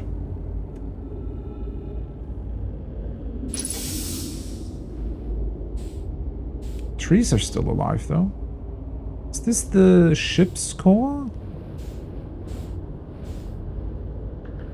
Looks like it might have been... It looks like a combination of a bridge and the ship's core. Wait, I should probably turn myself around. Yeah, this is easier to navigate through. Okay, so there's two different things we seem to be able to activate. When I was upside down, I thought for a second I saw a message recording somewhere, but seemingly that's not the case. Alright. Let's do this first.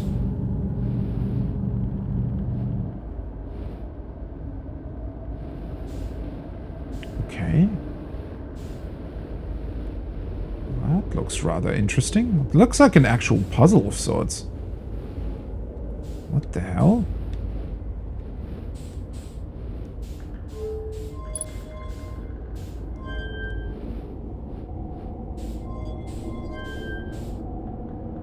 Oh yeah, wait, it's activating the path I'm tracing. Oh, what? Okay. So this is like some sort of launch password? That's interesting. Maybe? Yeah, I probably need to find the correct symbols here, right? Yeah. Okay. Well. Ooh. Well, that works too.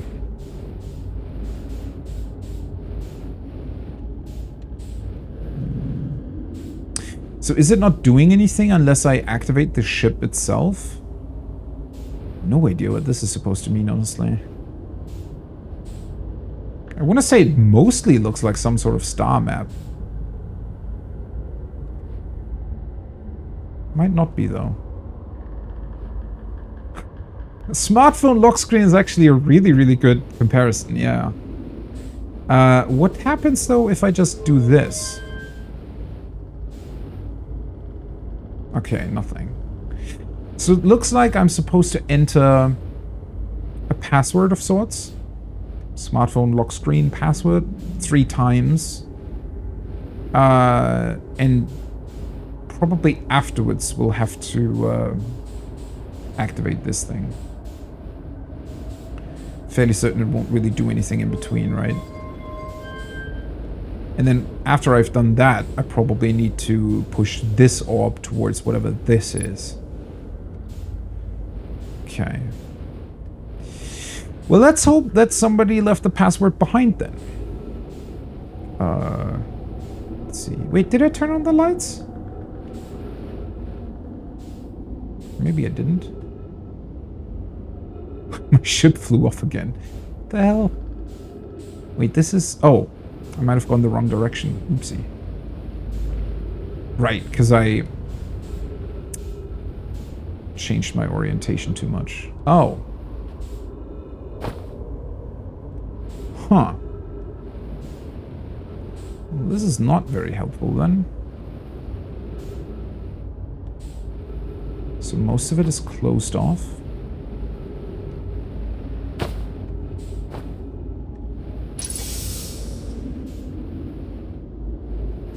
I mean, this would have just been the ceiling, right? So... Ooh, there we go. I definitely missed that. Oops. Come here. This is Eskal's vessel. Something went badly wrong during our warp, and our vessel is mortally wounded. We need help as quickly as possible. Our vessel appears to has it fused with the local environment somehow. There are vines that are now part of the vessel. It's been torn apart from inside itself.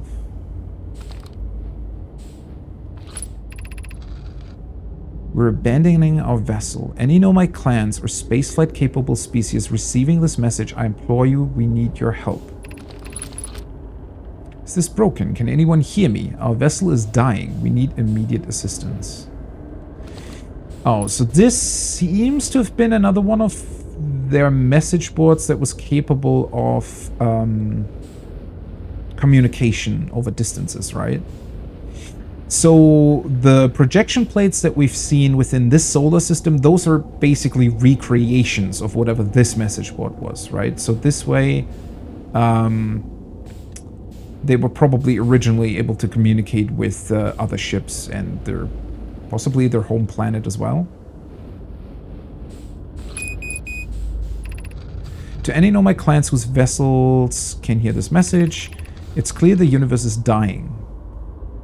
There are fewer and fewer resources and safe places within space now, so my clan and I believe the best option is for all of our clans to stay together.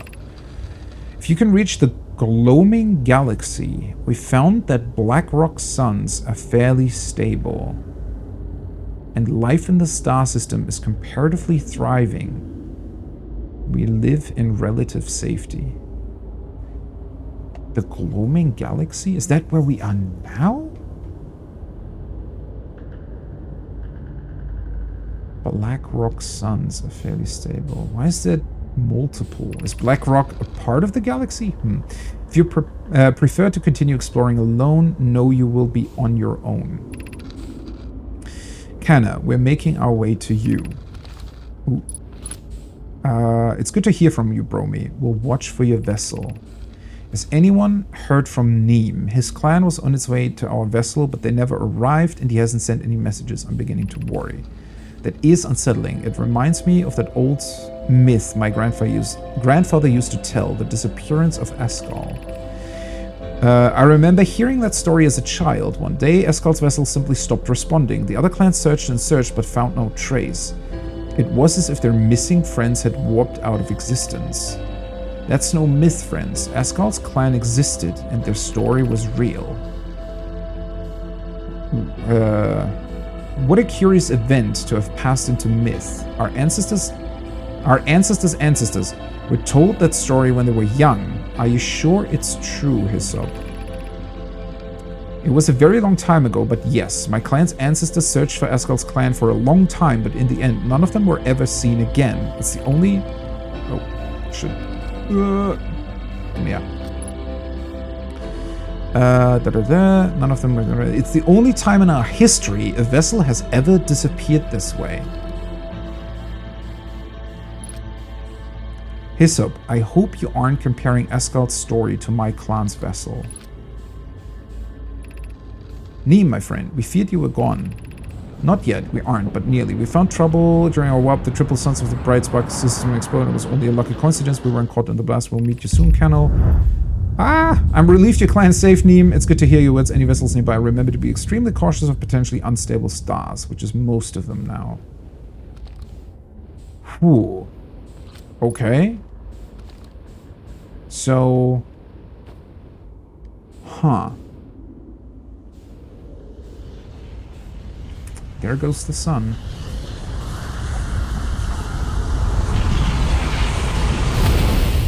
Alright. So clearly whatever is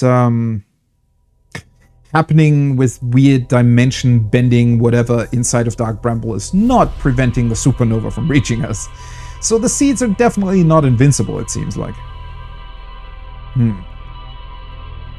So, the second part that I read, right? I think those were received messages. Those were conversations that other clans had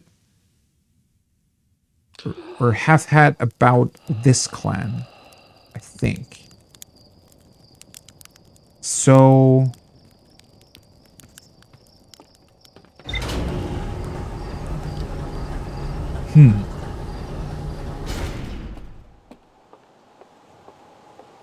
Well, that brings up a lot of other questions again. Let's see. The vessel.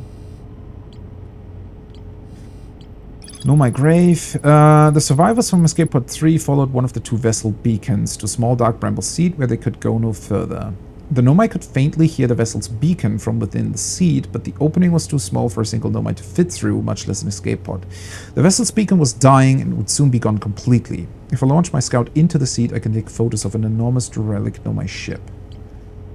I found the derelict Nomai vessel deep within Dark Bramble. I activated a three-sided pillar on the vessel's bridge. There appears to be some sort of input device. The Nomai tried to call for help, but the vessel's outgoing message system broke during the crash. The vessel can still hear incoming messages from other Nomai vessels. The remaining Nomai clans are regrouping in response to the impending death of the universe. Huh.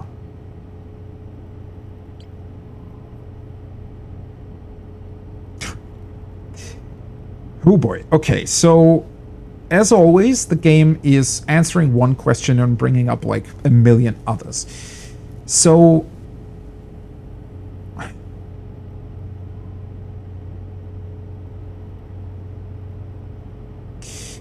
The universe is supposedly dying. Alright. But I guess that explains all the supernova then. In theory. Except that this was some time ago.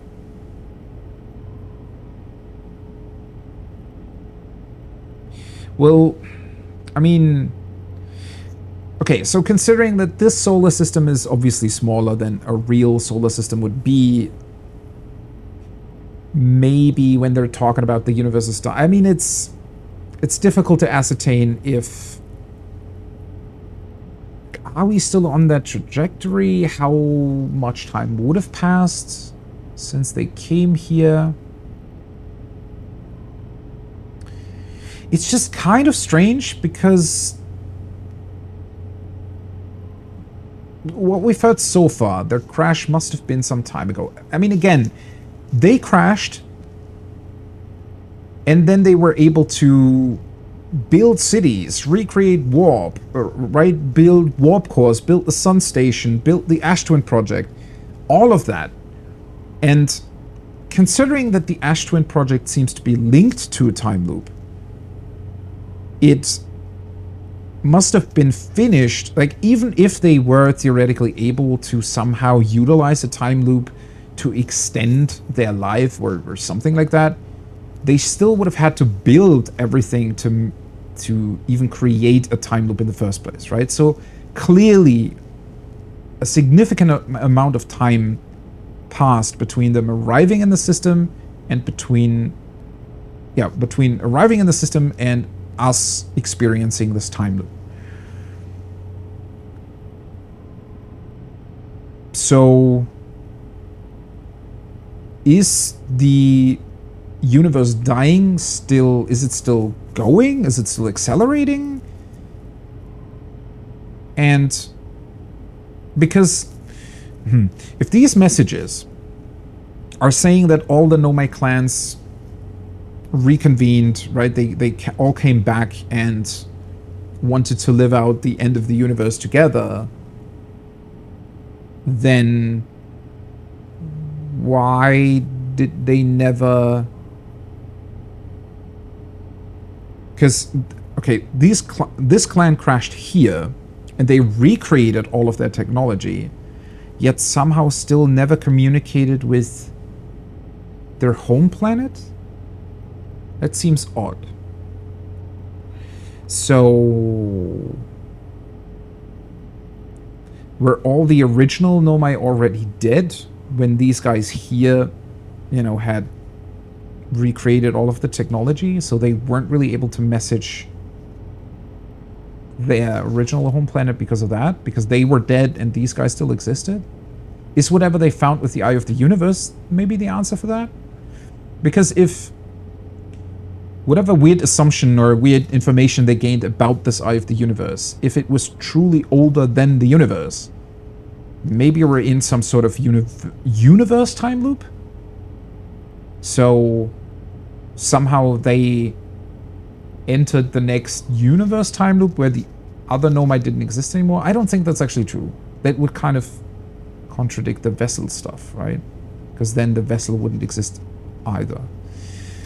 So, but maybe through whatever information they found about the Eye of the Universe, maybe that was their key to extending this particular solar system beyond its limits? I don't know.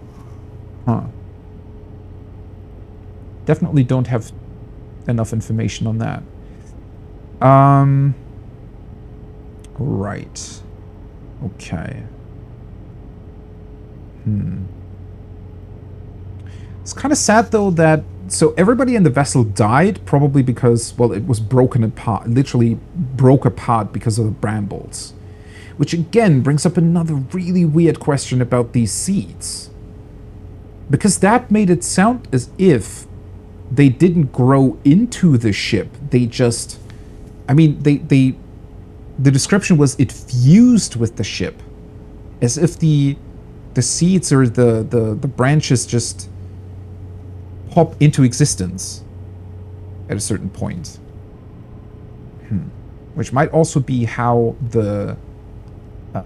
jellyfish thing got caught in it, right?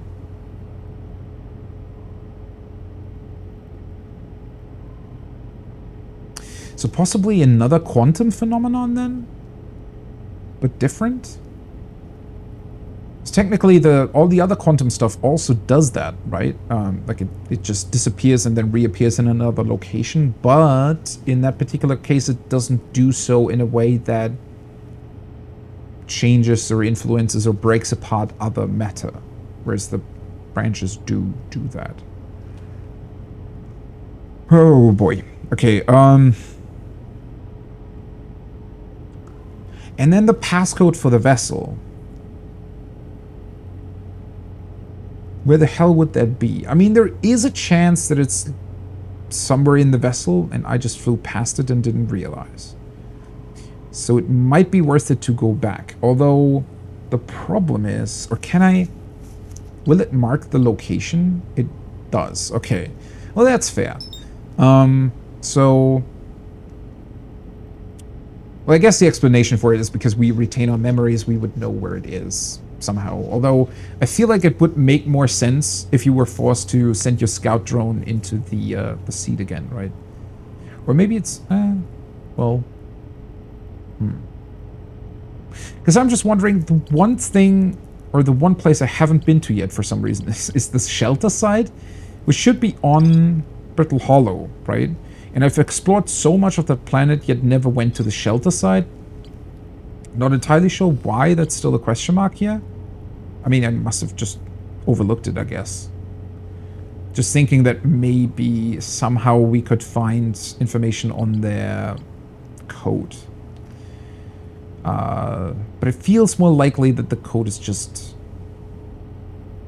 somewhere within the vessel itself. Right, let's just go back. But it really is... I don't know. Obviously, that's the beauty of this game and the beauty of, you know, trying to answer all of the different questions. But... it's honestly pretty crazy to me how it, like, keeps going deeper. Right? It's constantly bringing up new mysteries rather than solving the one, but in a very, very cool way, right? It's not the bullshit J.J. Abrams mystery box that doesn't actually explain what's going on, but rather you feel like everything you find and all the mysteries you come across, they all do in some way connect back to everything, right? To whatever weird time loop universe existential question there is that needs to be answered here. Yet at the same time, they do also create new mysteries for you, because you're asking questions about, you know, in this case, Dark Bramble, about, well, how did this happen? What exactly is the timeline here? How do these things even connect? What did they find? What's the you know, historical timeline? What's the significance for the Nomai? What's the significance for us? So many really, really cool and interesting questions, while at the same time all of it still seems to work together in a really, really cool way, and not some, you know, arbitrary, oh, we just created a bunch of mysteries and questions for you to discover, even though it doesn't really, you know, do much. Ah, that's really cool. So we know... Wait, do I? Shit. The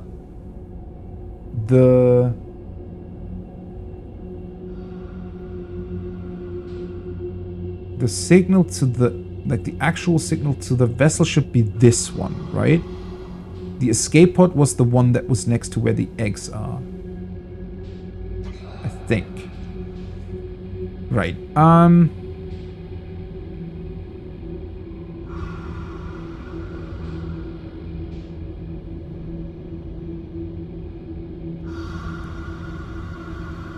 I also think even if you're very close to the anglerfish, you're allowed to accelerate up until the point where where your indication thingy lights up, like before the first arrow thingy lights up.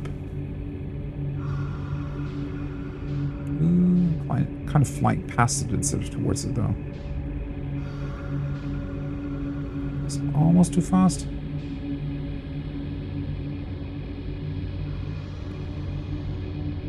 But I think the anglerfish is a little bit further away. Right.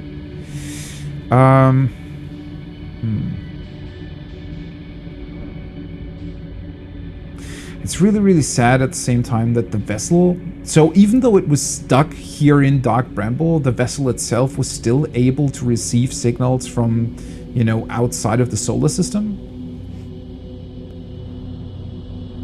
Did I go the wrong way? No, I don't think so. It should be here, right?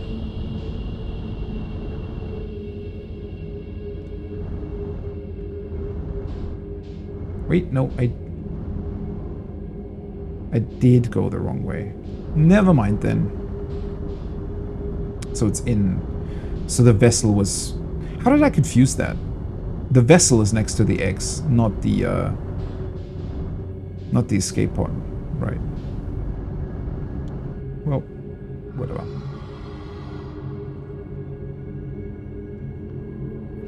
Or the entrance point. Wait, I still went into another seat, though, didn't I?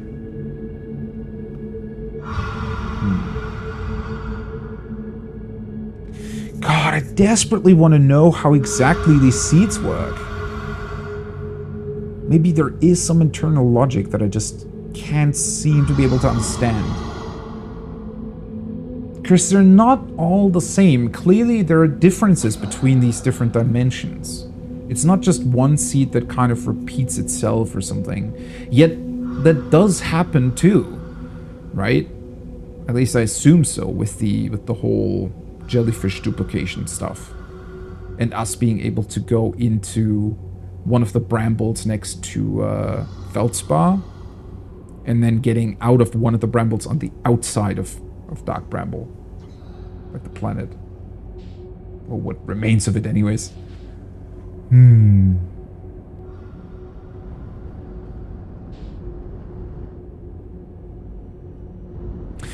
I would have liked it had there been more explanations from the Nomai in the escape pod.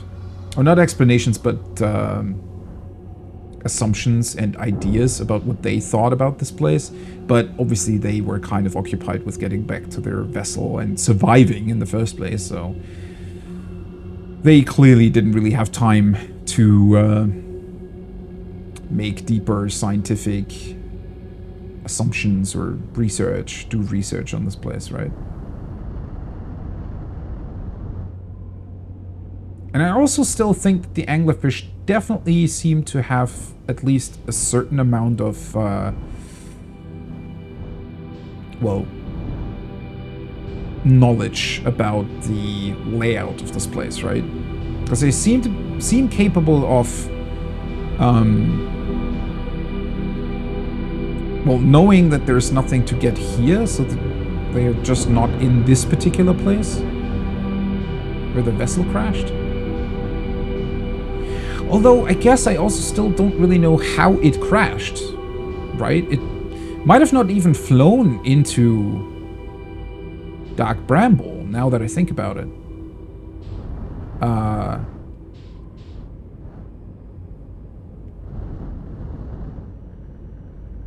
Because in theory, what if it just got hit by a seed and then kind of, I don't know, the seed expanded and transported it here? Maybe there's a copy of the vessel out there somewhere?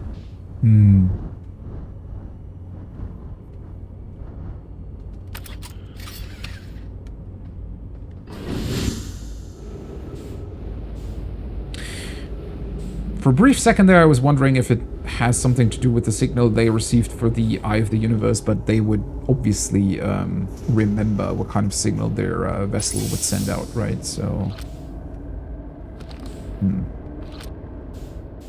Oh, wait. Wrong button. Right. So there's some sort of core here in the middle that I hadn't really gotten a good look at last time. Warp core. Oh, so this is one of their original warp cores, huh?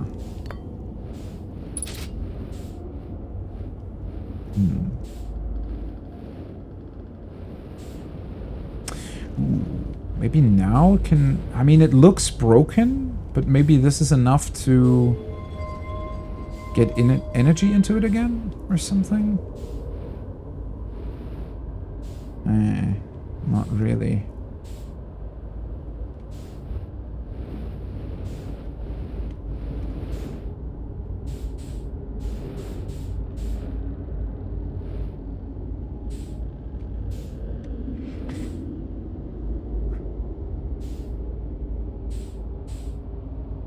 Huh.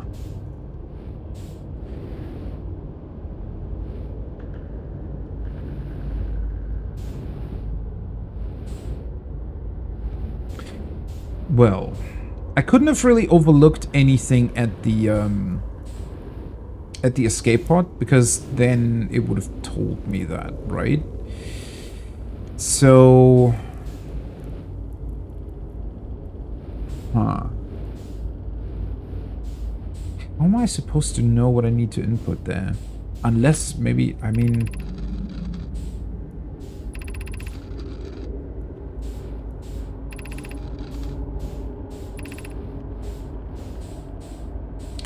I didn't even fully catch, even though I was saying that this clearly is their original message technology, and then I wasn't really making the connection. So this is the, I guess, send out portion of their message boards, and the other one is the receiving end, the one on the other side. Pretty awesome in terms of design, honestly.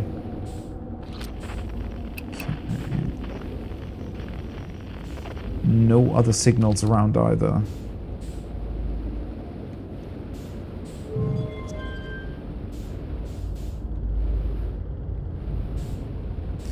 This still doesn't do much. It's really easy to get turned around in this place, huh? Ooh, hello. It's not where I came from, right? Oh. Hi. This is definitely new. Ooh.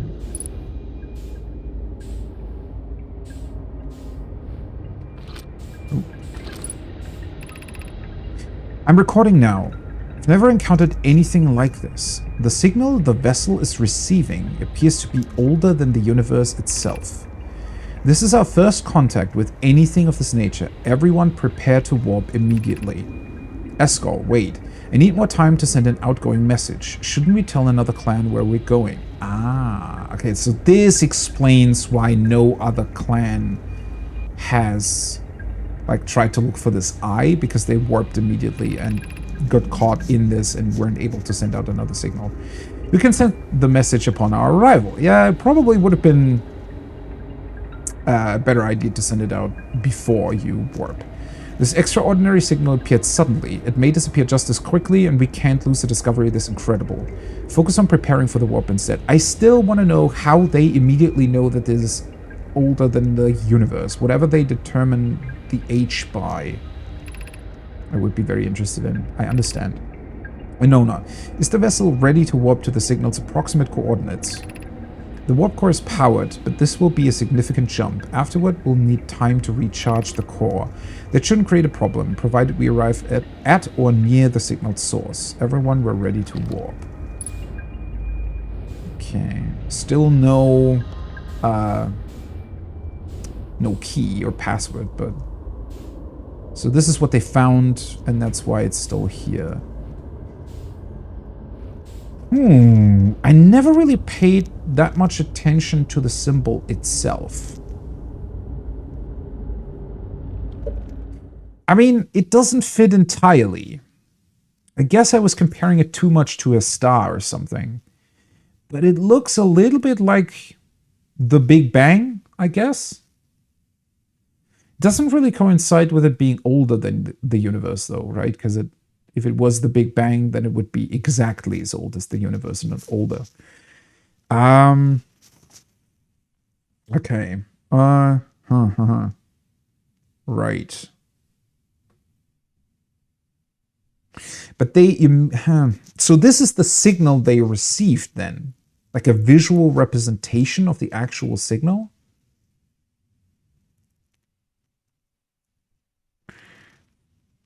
In a funny way, it does also at least slightly resemble these seeds, right?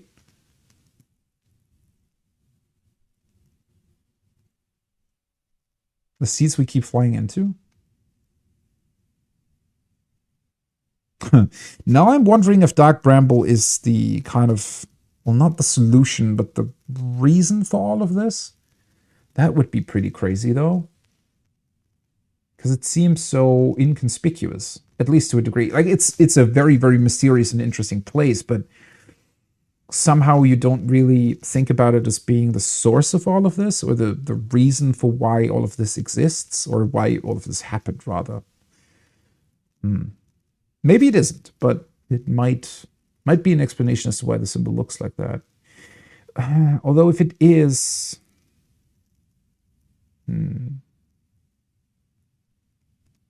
It does contradict a little bit with everything else that we know, right? From everything else that we've seen or discovered, the Eye of the Universe still seems to be at a separate location, considering that the Quantum Moon, for example, warps there independently. Like the Quantum Moon appears both at Dark Bramble and at the Eye, or supposed Eye of the Universe position. Well, at least this answers the question that I had, I don't know, 2 days ago, I think, in terms of if their species was a bunch of, different clans traveling through the universe when nobody ever really picked up on this signal ever again, even though one of them found it, you would assume that they would send, messages to others and stuff. But I guess even though they recreated most of their technology, they did not recreate message boards that were able to message other clans. Or alternatively, the weird time thing had already happened and the other clans were already dead or back at their home planet and dead. And for some reason, this clan was still around. And yeah. So they warped with the vessel before sending out any sort of message or signal, arrived here and just immediately got caught in one of the Bramble seeds. And it tore the ship apart. They couldn't have been, well, they could be, maybe they got lucky and the other two escape pods escaped Dark Bramble, or alternatively, they didn't immediately were put into Dark Bramble, but rather they were kind of out of it still. The escape pods launched, at least 2 of them, and then they got caught, and then the first escape pod launched. Or the one with the number 1 on it anyways. Okay. Well, as cool as this is, though, it doesn't really get me closer to activating this thing.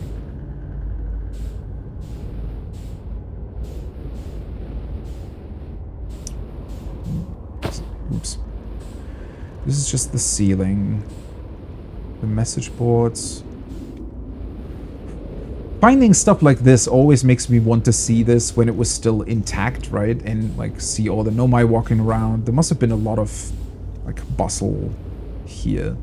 A lot of stuff happening. Oh, wait a second. If I move this over,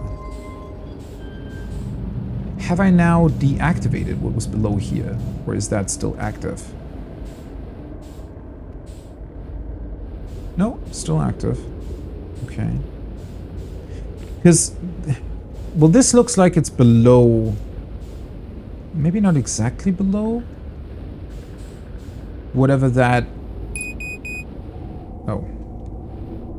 I'm drifting around too much. Whatever that is. I mean, it looks like a little bit of a star map, right? To a certain degree.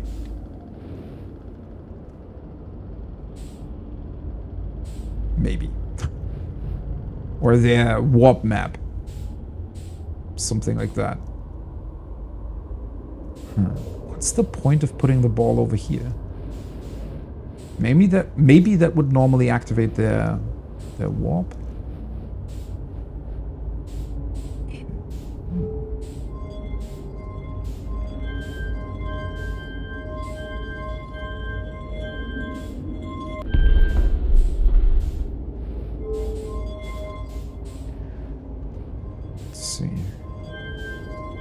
I'm pretty sure this is a password of sorts, so just activating everything, I would be fairly surprised if this did anything.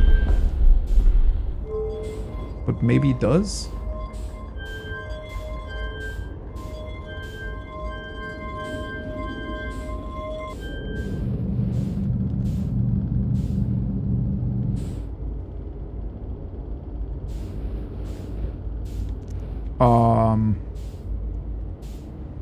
Alrighty then. Okay, can also come back up. Okay. Well, it keeps everything that I did around for some reason. They come back up because the password wasn't correct.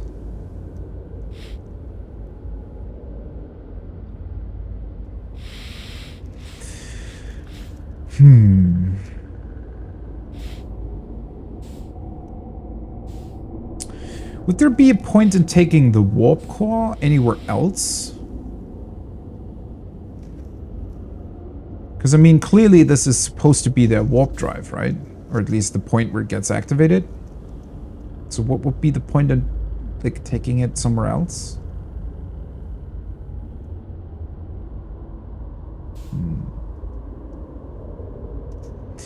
I do get the feeling that in order to get the password, I need to go somewhere else entirely.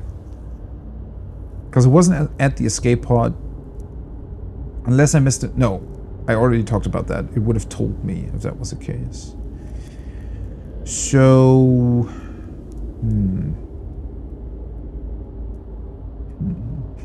Just slowly drifting through space, thinking. But the thing on the ground, that cannot be the password. I mean, it has nothing to do. I don't think I've even seen anything that would resemble like this six-sided, you know, symbol that I need to draw. I don't think I've seen that anywhere. Because even the teleporter symbol or the sun station symbol, I mean, they have these two connected squares, right?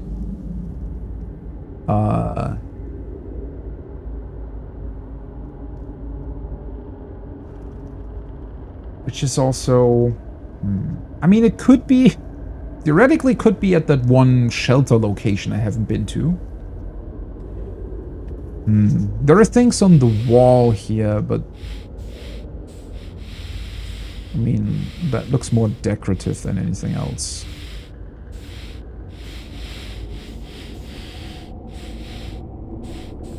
That's like the floor pattern, right?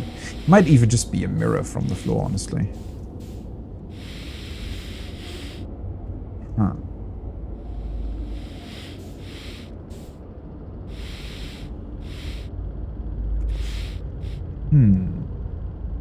What if, now that I'm thinking about it, this warp core is clearly damaged?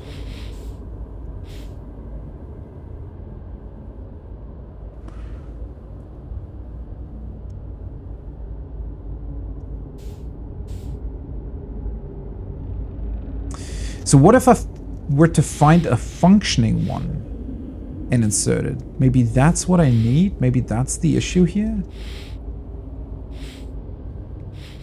But it looks different than the ones we know. So there's no real way for me to either get... unless there's like a functioning one around here somewhere, but I've already pretty much been everywhere, right? I mean, it would be kind of a big... ouch, sorry. Sorry about that, Mr. Bone Man. Yeah, that would be a really, really weird coincidence if there was a functioning warp drive around still.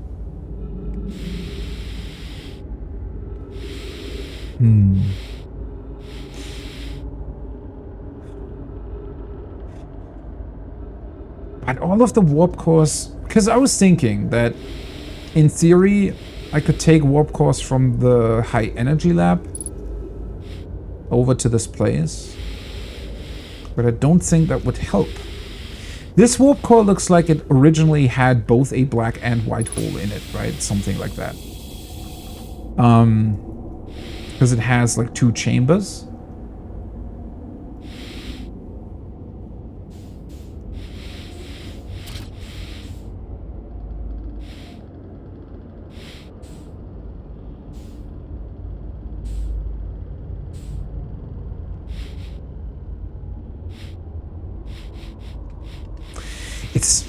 It's honestly really, really strange to me that this place doesn't yield any answers. I wonder why. Why would there be...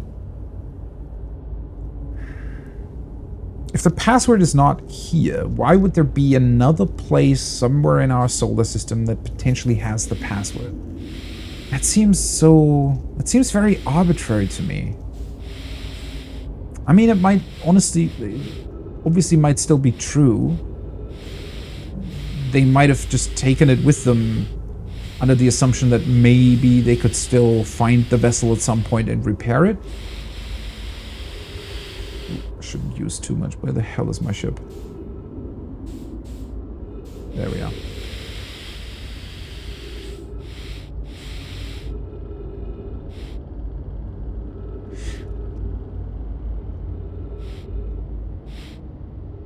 Also, the vessel does appear to still have energy. So if it has something to display or some message for me, wouldn't I still be able to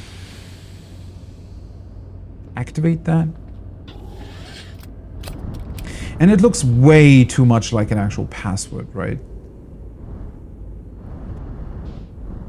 Definitely something that you need to find somewhere.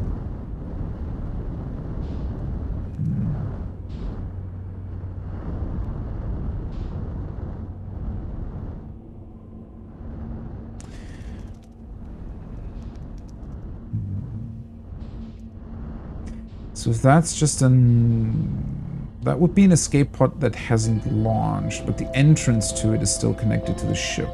Yeah. Because that's how you would get into it. Because I was thinking that maybe the escape pods had the answer to that, but...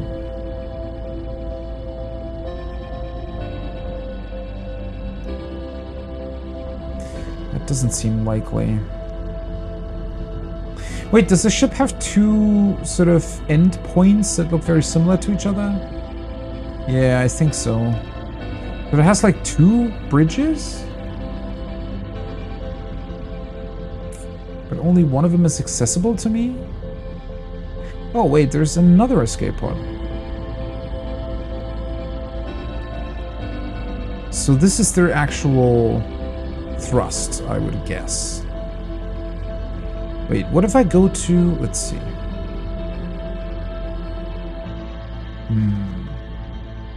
I was kind of expecting there to be a hole here. Maybe it closes its... well, in theory, it would probably close itself off again, right? Because... if it were to... if it were to launch the escape pod... oh, seriously. If it were to launch the escape pods, it would probably just close off wherever they launched from. Because I was thinking that maybe there is an opening here where they originally went into the escape pods that could tell me something about its systems or what. Oh, my thrusters are damaged. But this... it seems... that seems to be the only way in.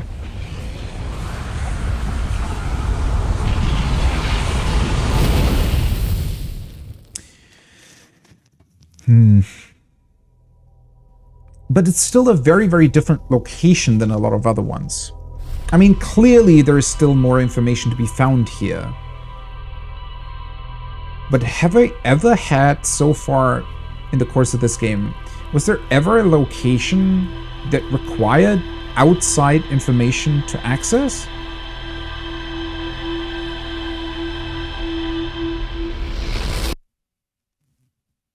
Like when it tells you, hey, there's more stuff to be found here, it might be very, very difficult to get to typically. And you might, well, you can find additional information in other places that might help you get to whatever was inaccessible to you before. But in theory, right? So let's suppose I would play the game again at some point. I think pretty much all locations are accessible, or all the information about locations is accessible without ever having to find... Well, I guess it's not entirely true. Because, I mean, you're pretty much forced to use the teleporter on Ash Twin to get to the Black Hole Forge. Obviously, if you were to replay the game, you would know that immediately, so you could pretty much get there right away. But you would still be forced to take that path, right? Oh, wait. I also updated. Never mind. Maybe I found all the information. Huh. Found the direct on my vessel. The vessel's warp core is long dead. I activated a 3-sided pillar on the vessel's bridge that appears to be some sort of input device.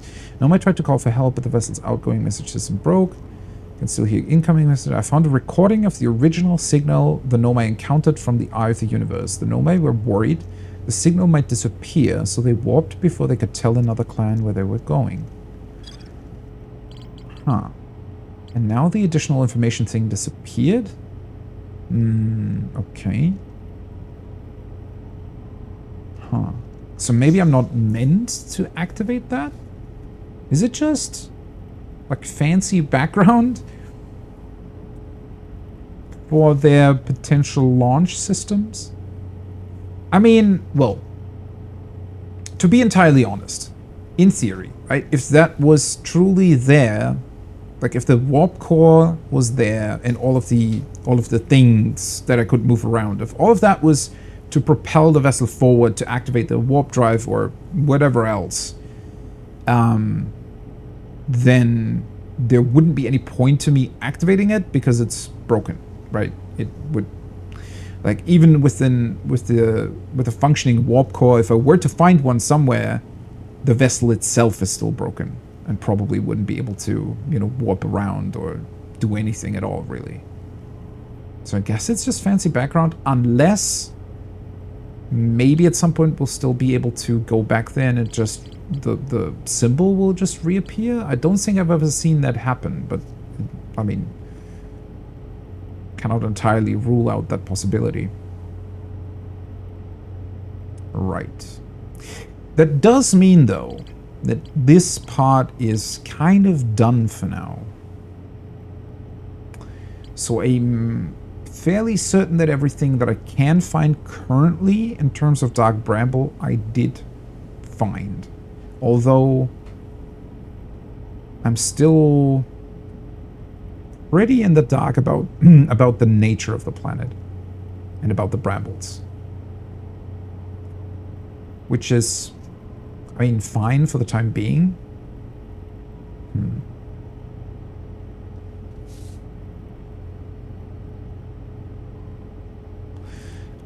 You can fly with your ship to the Black Hole Forge portal on Brittle Hollow and land there, but it is difficult.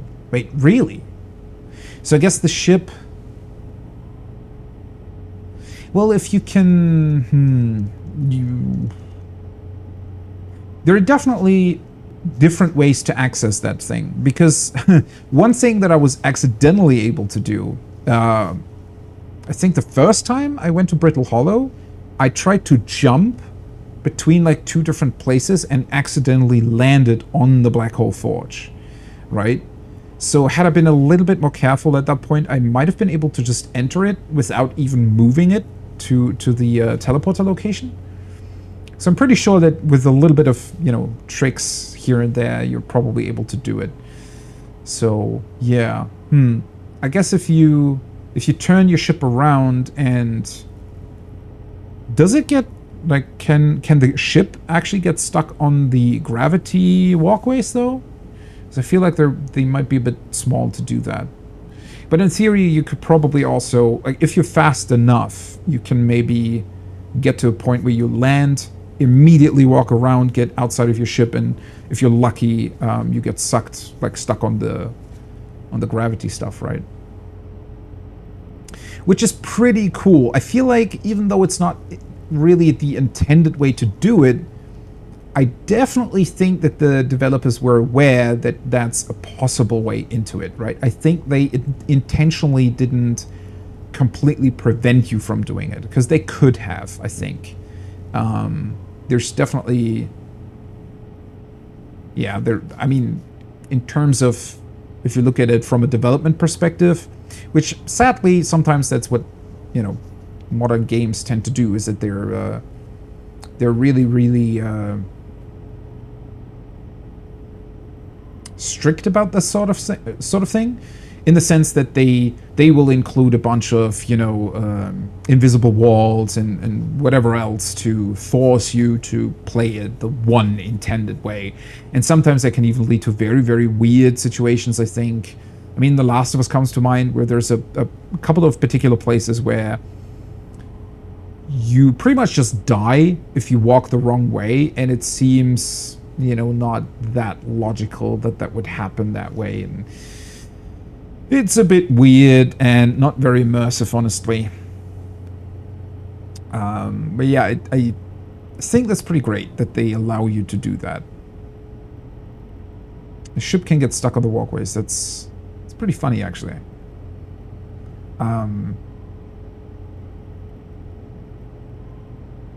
It's also cool that, well, with the way the game is built, it doesn't even really matter, right? If you were to find out something, quote-unquote, early or earlier, it's really just, hey, you found it on your own, it's a really cool discovery, and it's not really... like, it doesn't take anything away from all the other stuff, right? So that's pretty awesome. Anyways, sadly, I do have to come to an end here for now, because I don't have that much time today. But I do want to quickly think about... I think next time I want to start with this little question mark here, because it's kind of annoying me that there is a question mark over here. I don't think this is going to yield much information at all, because it seems like this would just be sort of my entrance way into Brittle Hollow and everything there, so it's just a small little bit that I still need to do. What was this again? Oh yeah, the sun. So the sun station is still a really big thing. I still haven't tried getting to the Quantum Moon again, ever since I found out that I can keep it in a... or I think I can keep it in a specific location when I take a photo of it, so that's still something to check on. Well, the interloper, I'm not sure. I think I'm still missing something there. What was this? Right, the probe tracking module.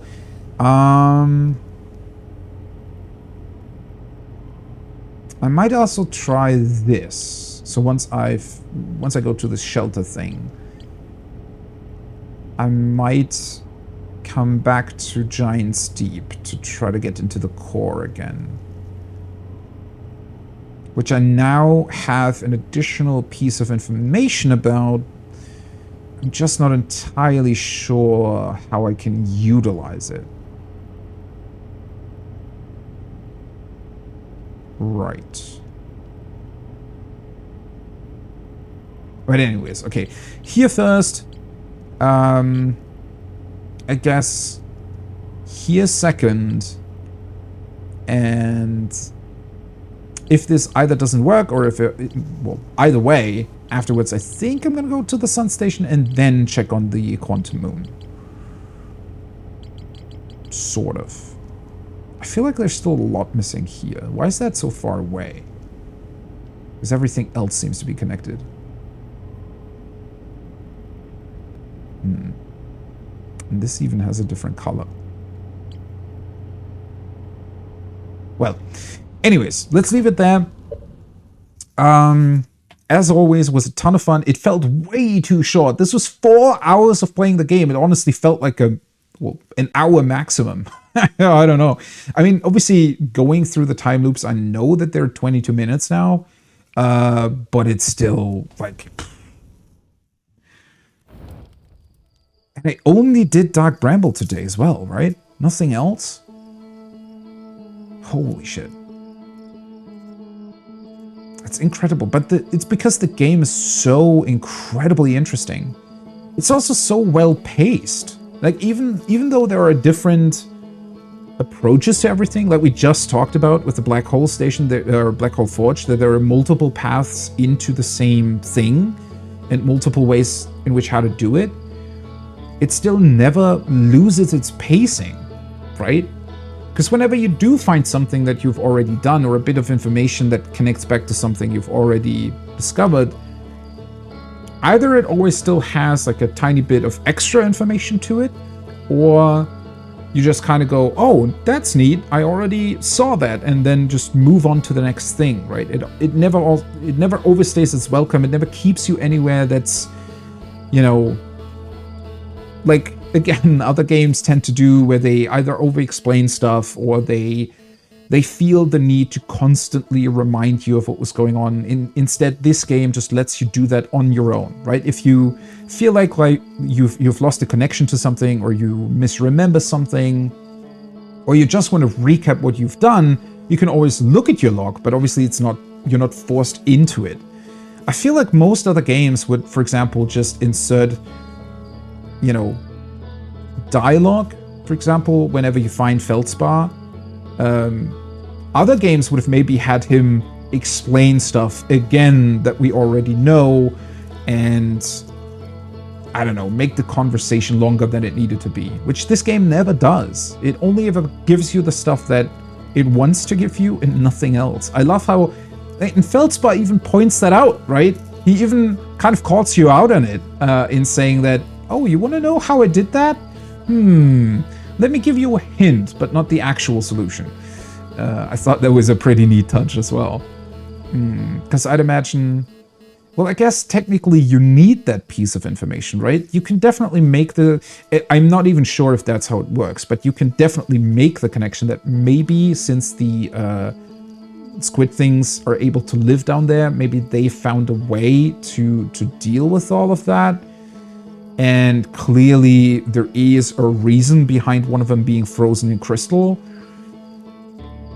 I don't know how much of a leap it is, like how likely it would be for a player to just find out on their own how to get into the core. Maybe there's also an entirely different way to do it. Obviously, I don't know, but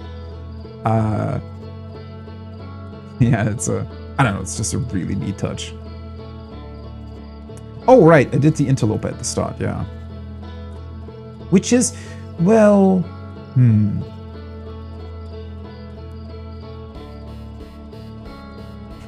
I am losing faith a little bit that I can actually find out what the hell the ghost matter is about. I still feel like I'm just missing, like that's me, right? That I know everything I need to, and I just haven't put the pieces together for some reason. But maybe there is still information. There could be information on the Quantum Moon about it. That's kind of the last location. Unless on the Sun Station, but that seems very unlikely. I fail to see how I would be able to enter the interloper and go down into that cave without dying. There has to be a way to make ghost matter evaporate. I feel like. Although I struggle to see how, because, well, you yourself, you really can't do much. You have your signal scope, you have the scout drone, and a jetpack, and that's it, really. So there's no way to really interact with it, right? You cannot throw objects, for example, like the small kid is doing with the rocks at the ghost matter, but even that doesn't really seem to be doing anything, so, huh.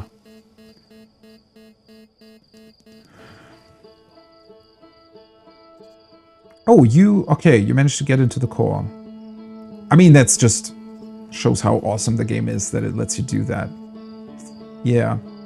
As I was saying, I don't really, well, I'll probably be able to tell how easy or difficult it is to get in there once I actually manage to do it. I guess it's the same thing with everything else, right? When I'm thinking about what I've already done, then you can start thinking about how difficult would this have been without this particular piece of information or without that particular piece of information. Right. Well, that just makes my desire to also look into streams and watch others play this even bigger after I'm through with it, obviously.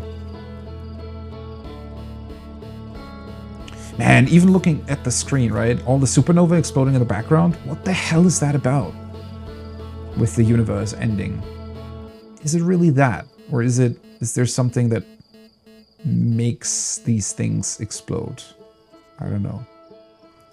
Huh. Were all the Nomai constantly warping through space without realizing that they were like always arriving a tiny bit before they departed? Was that somehow messing with the fabric of space-time within the universe or something?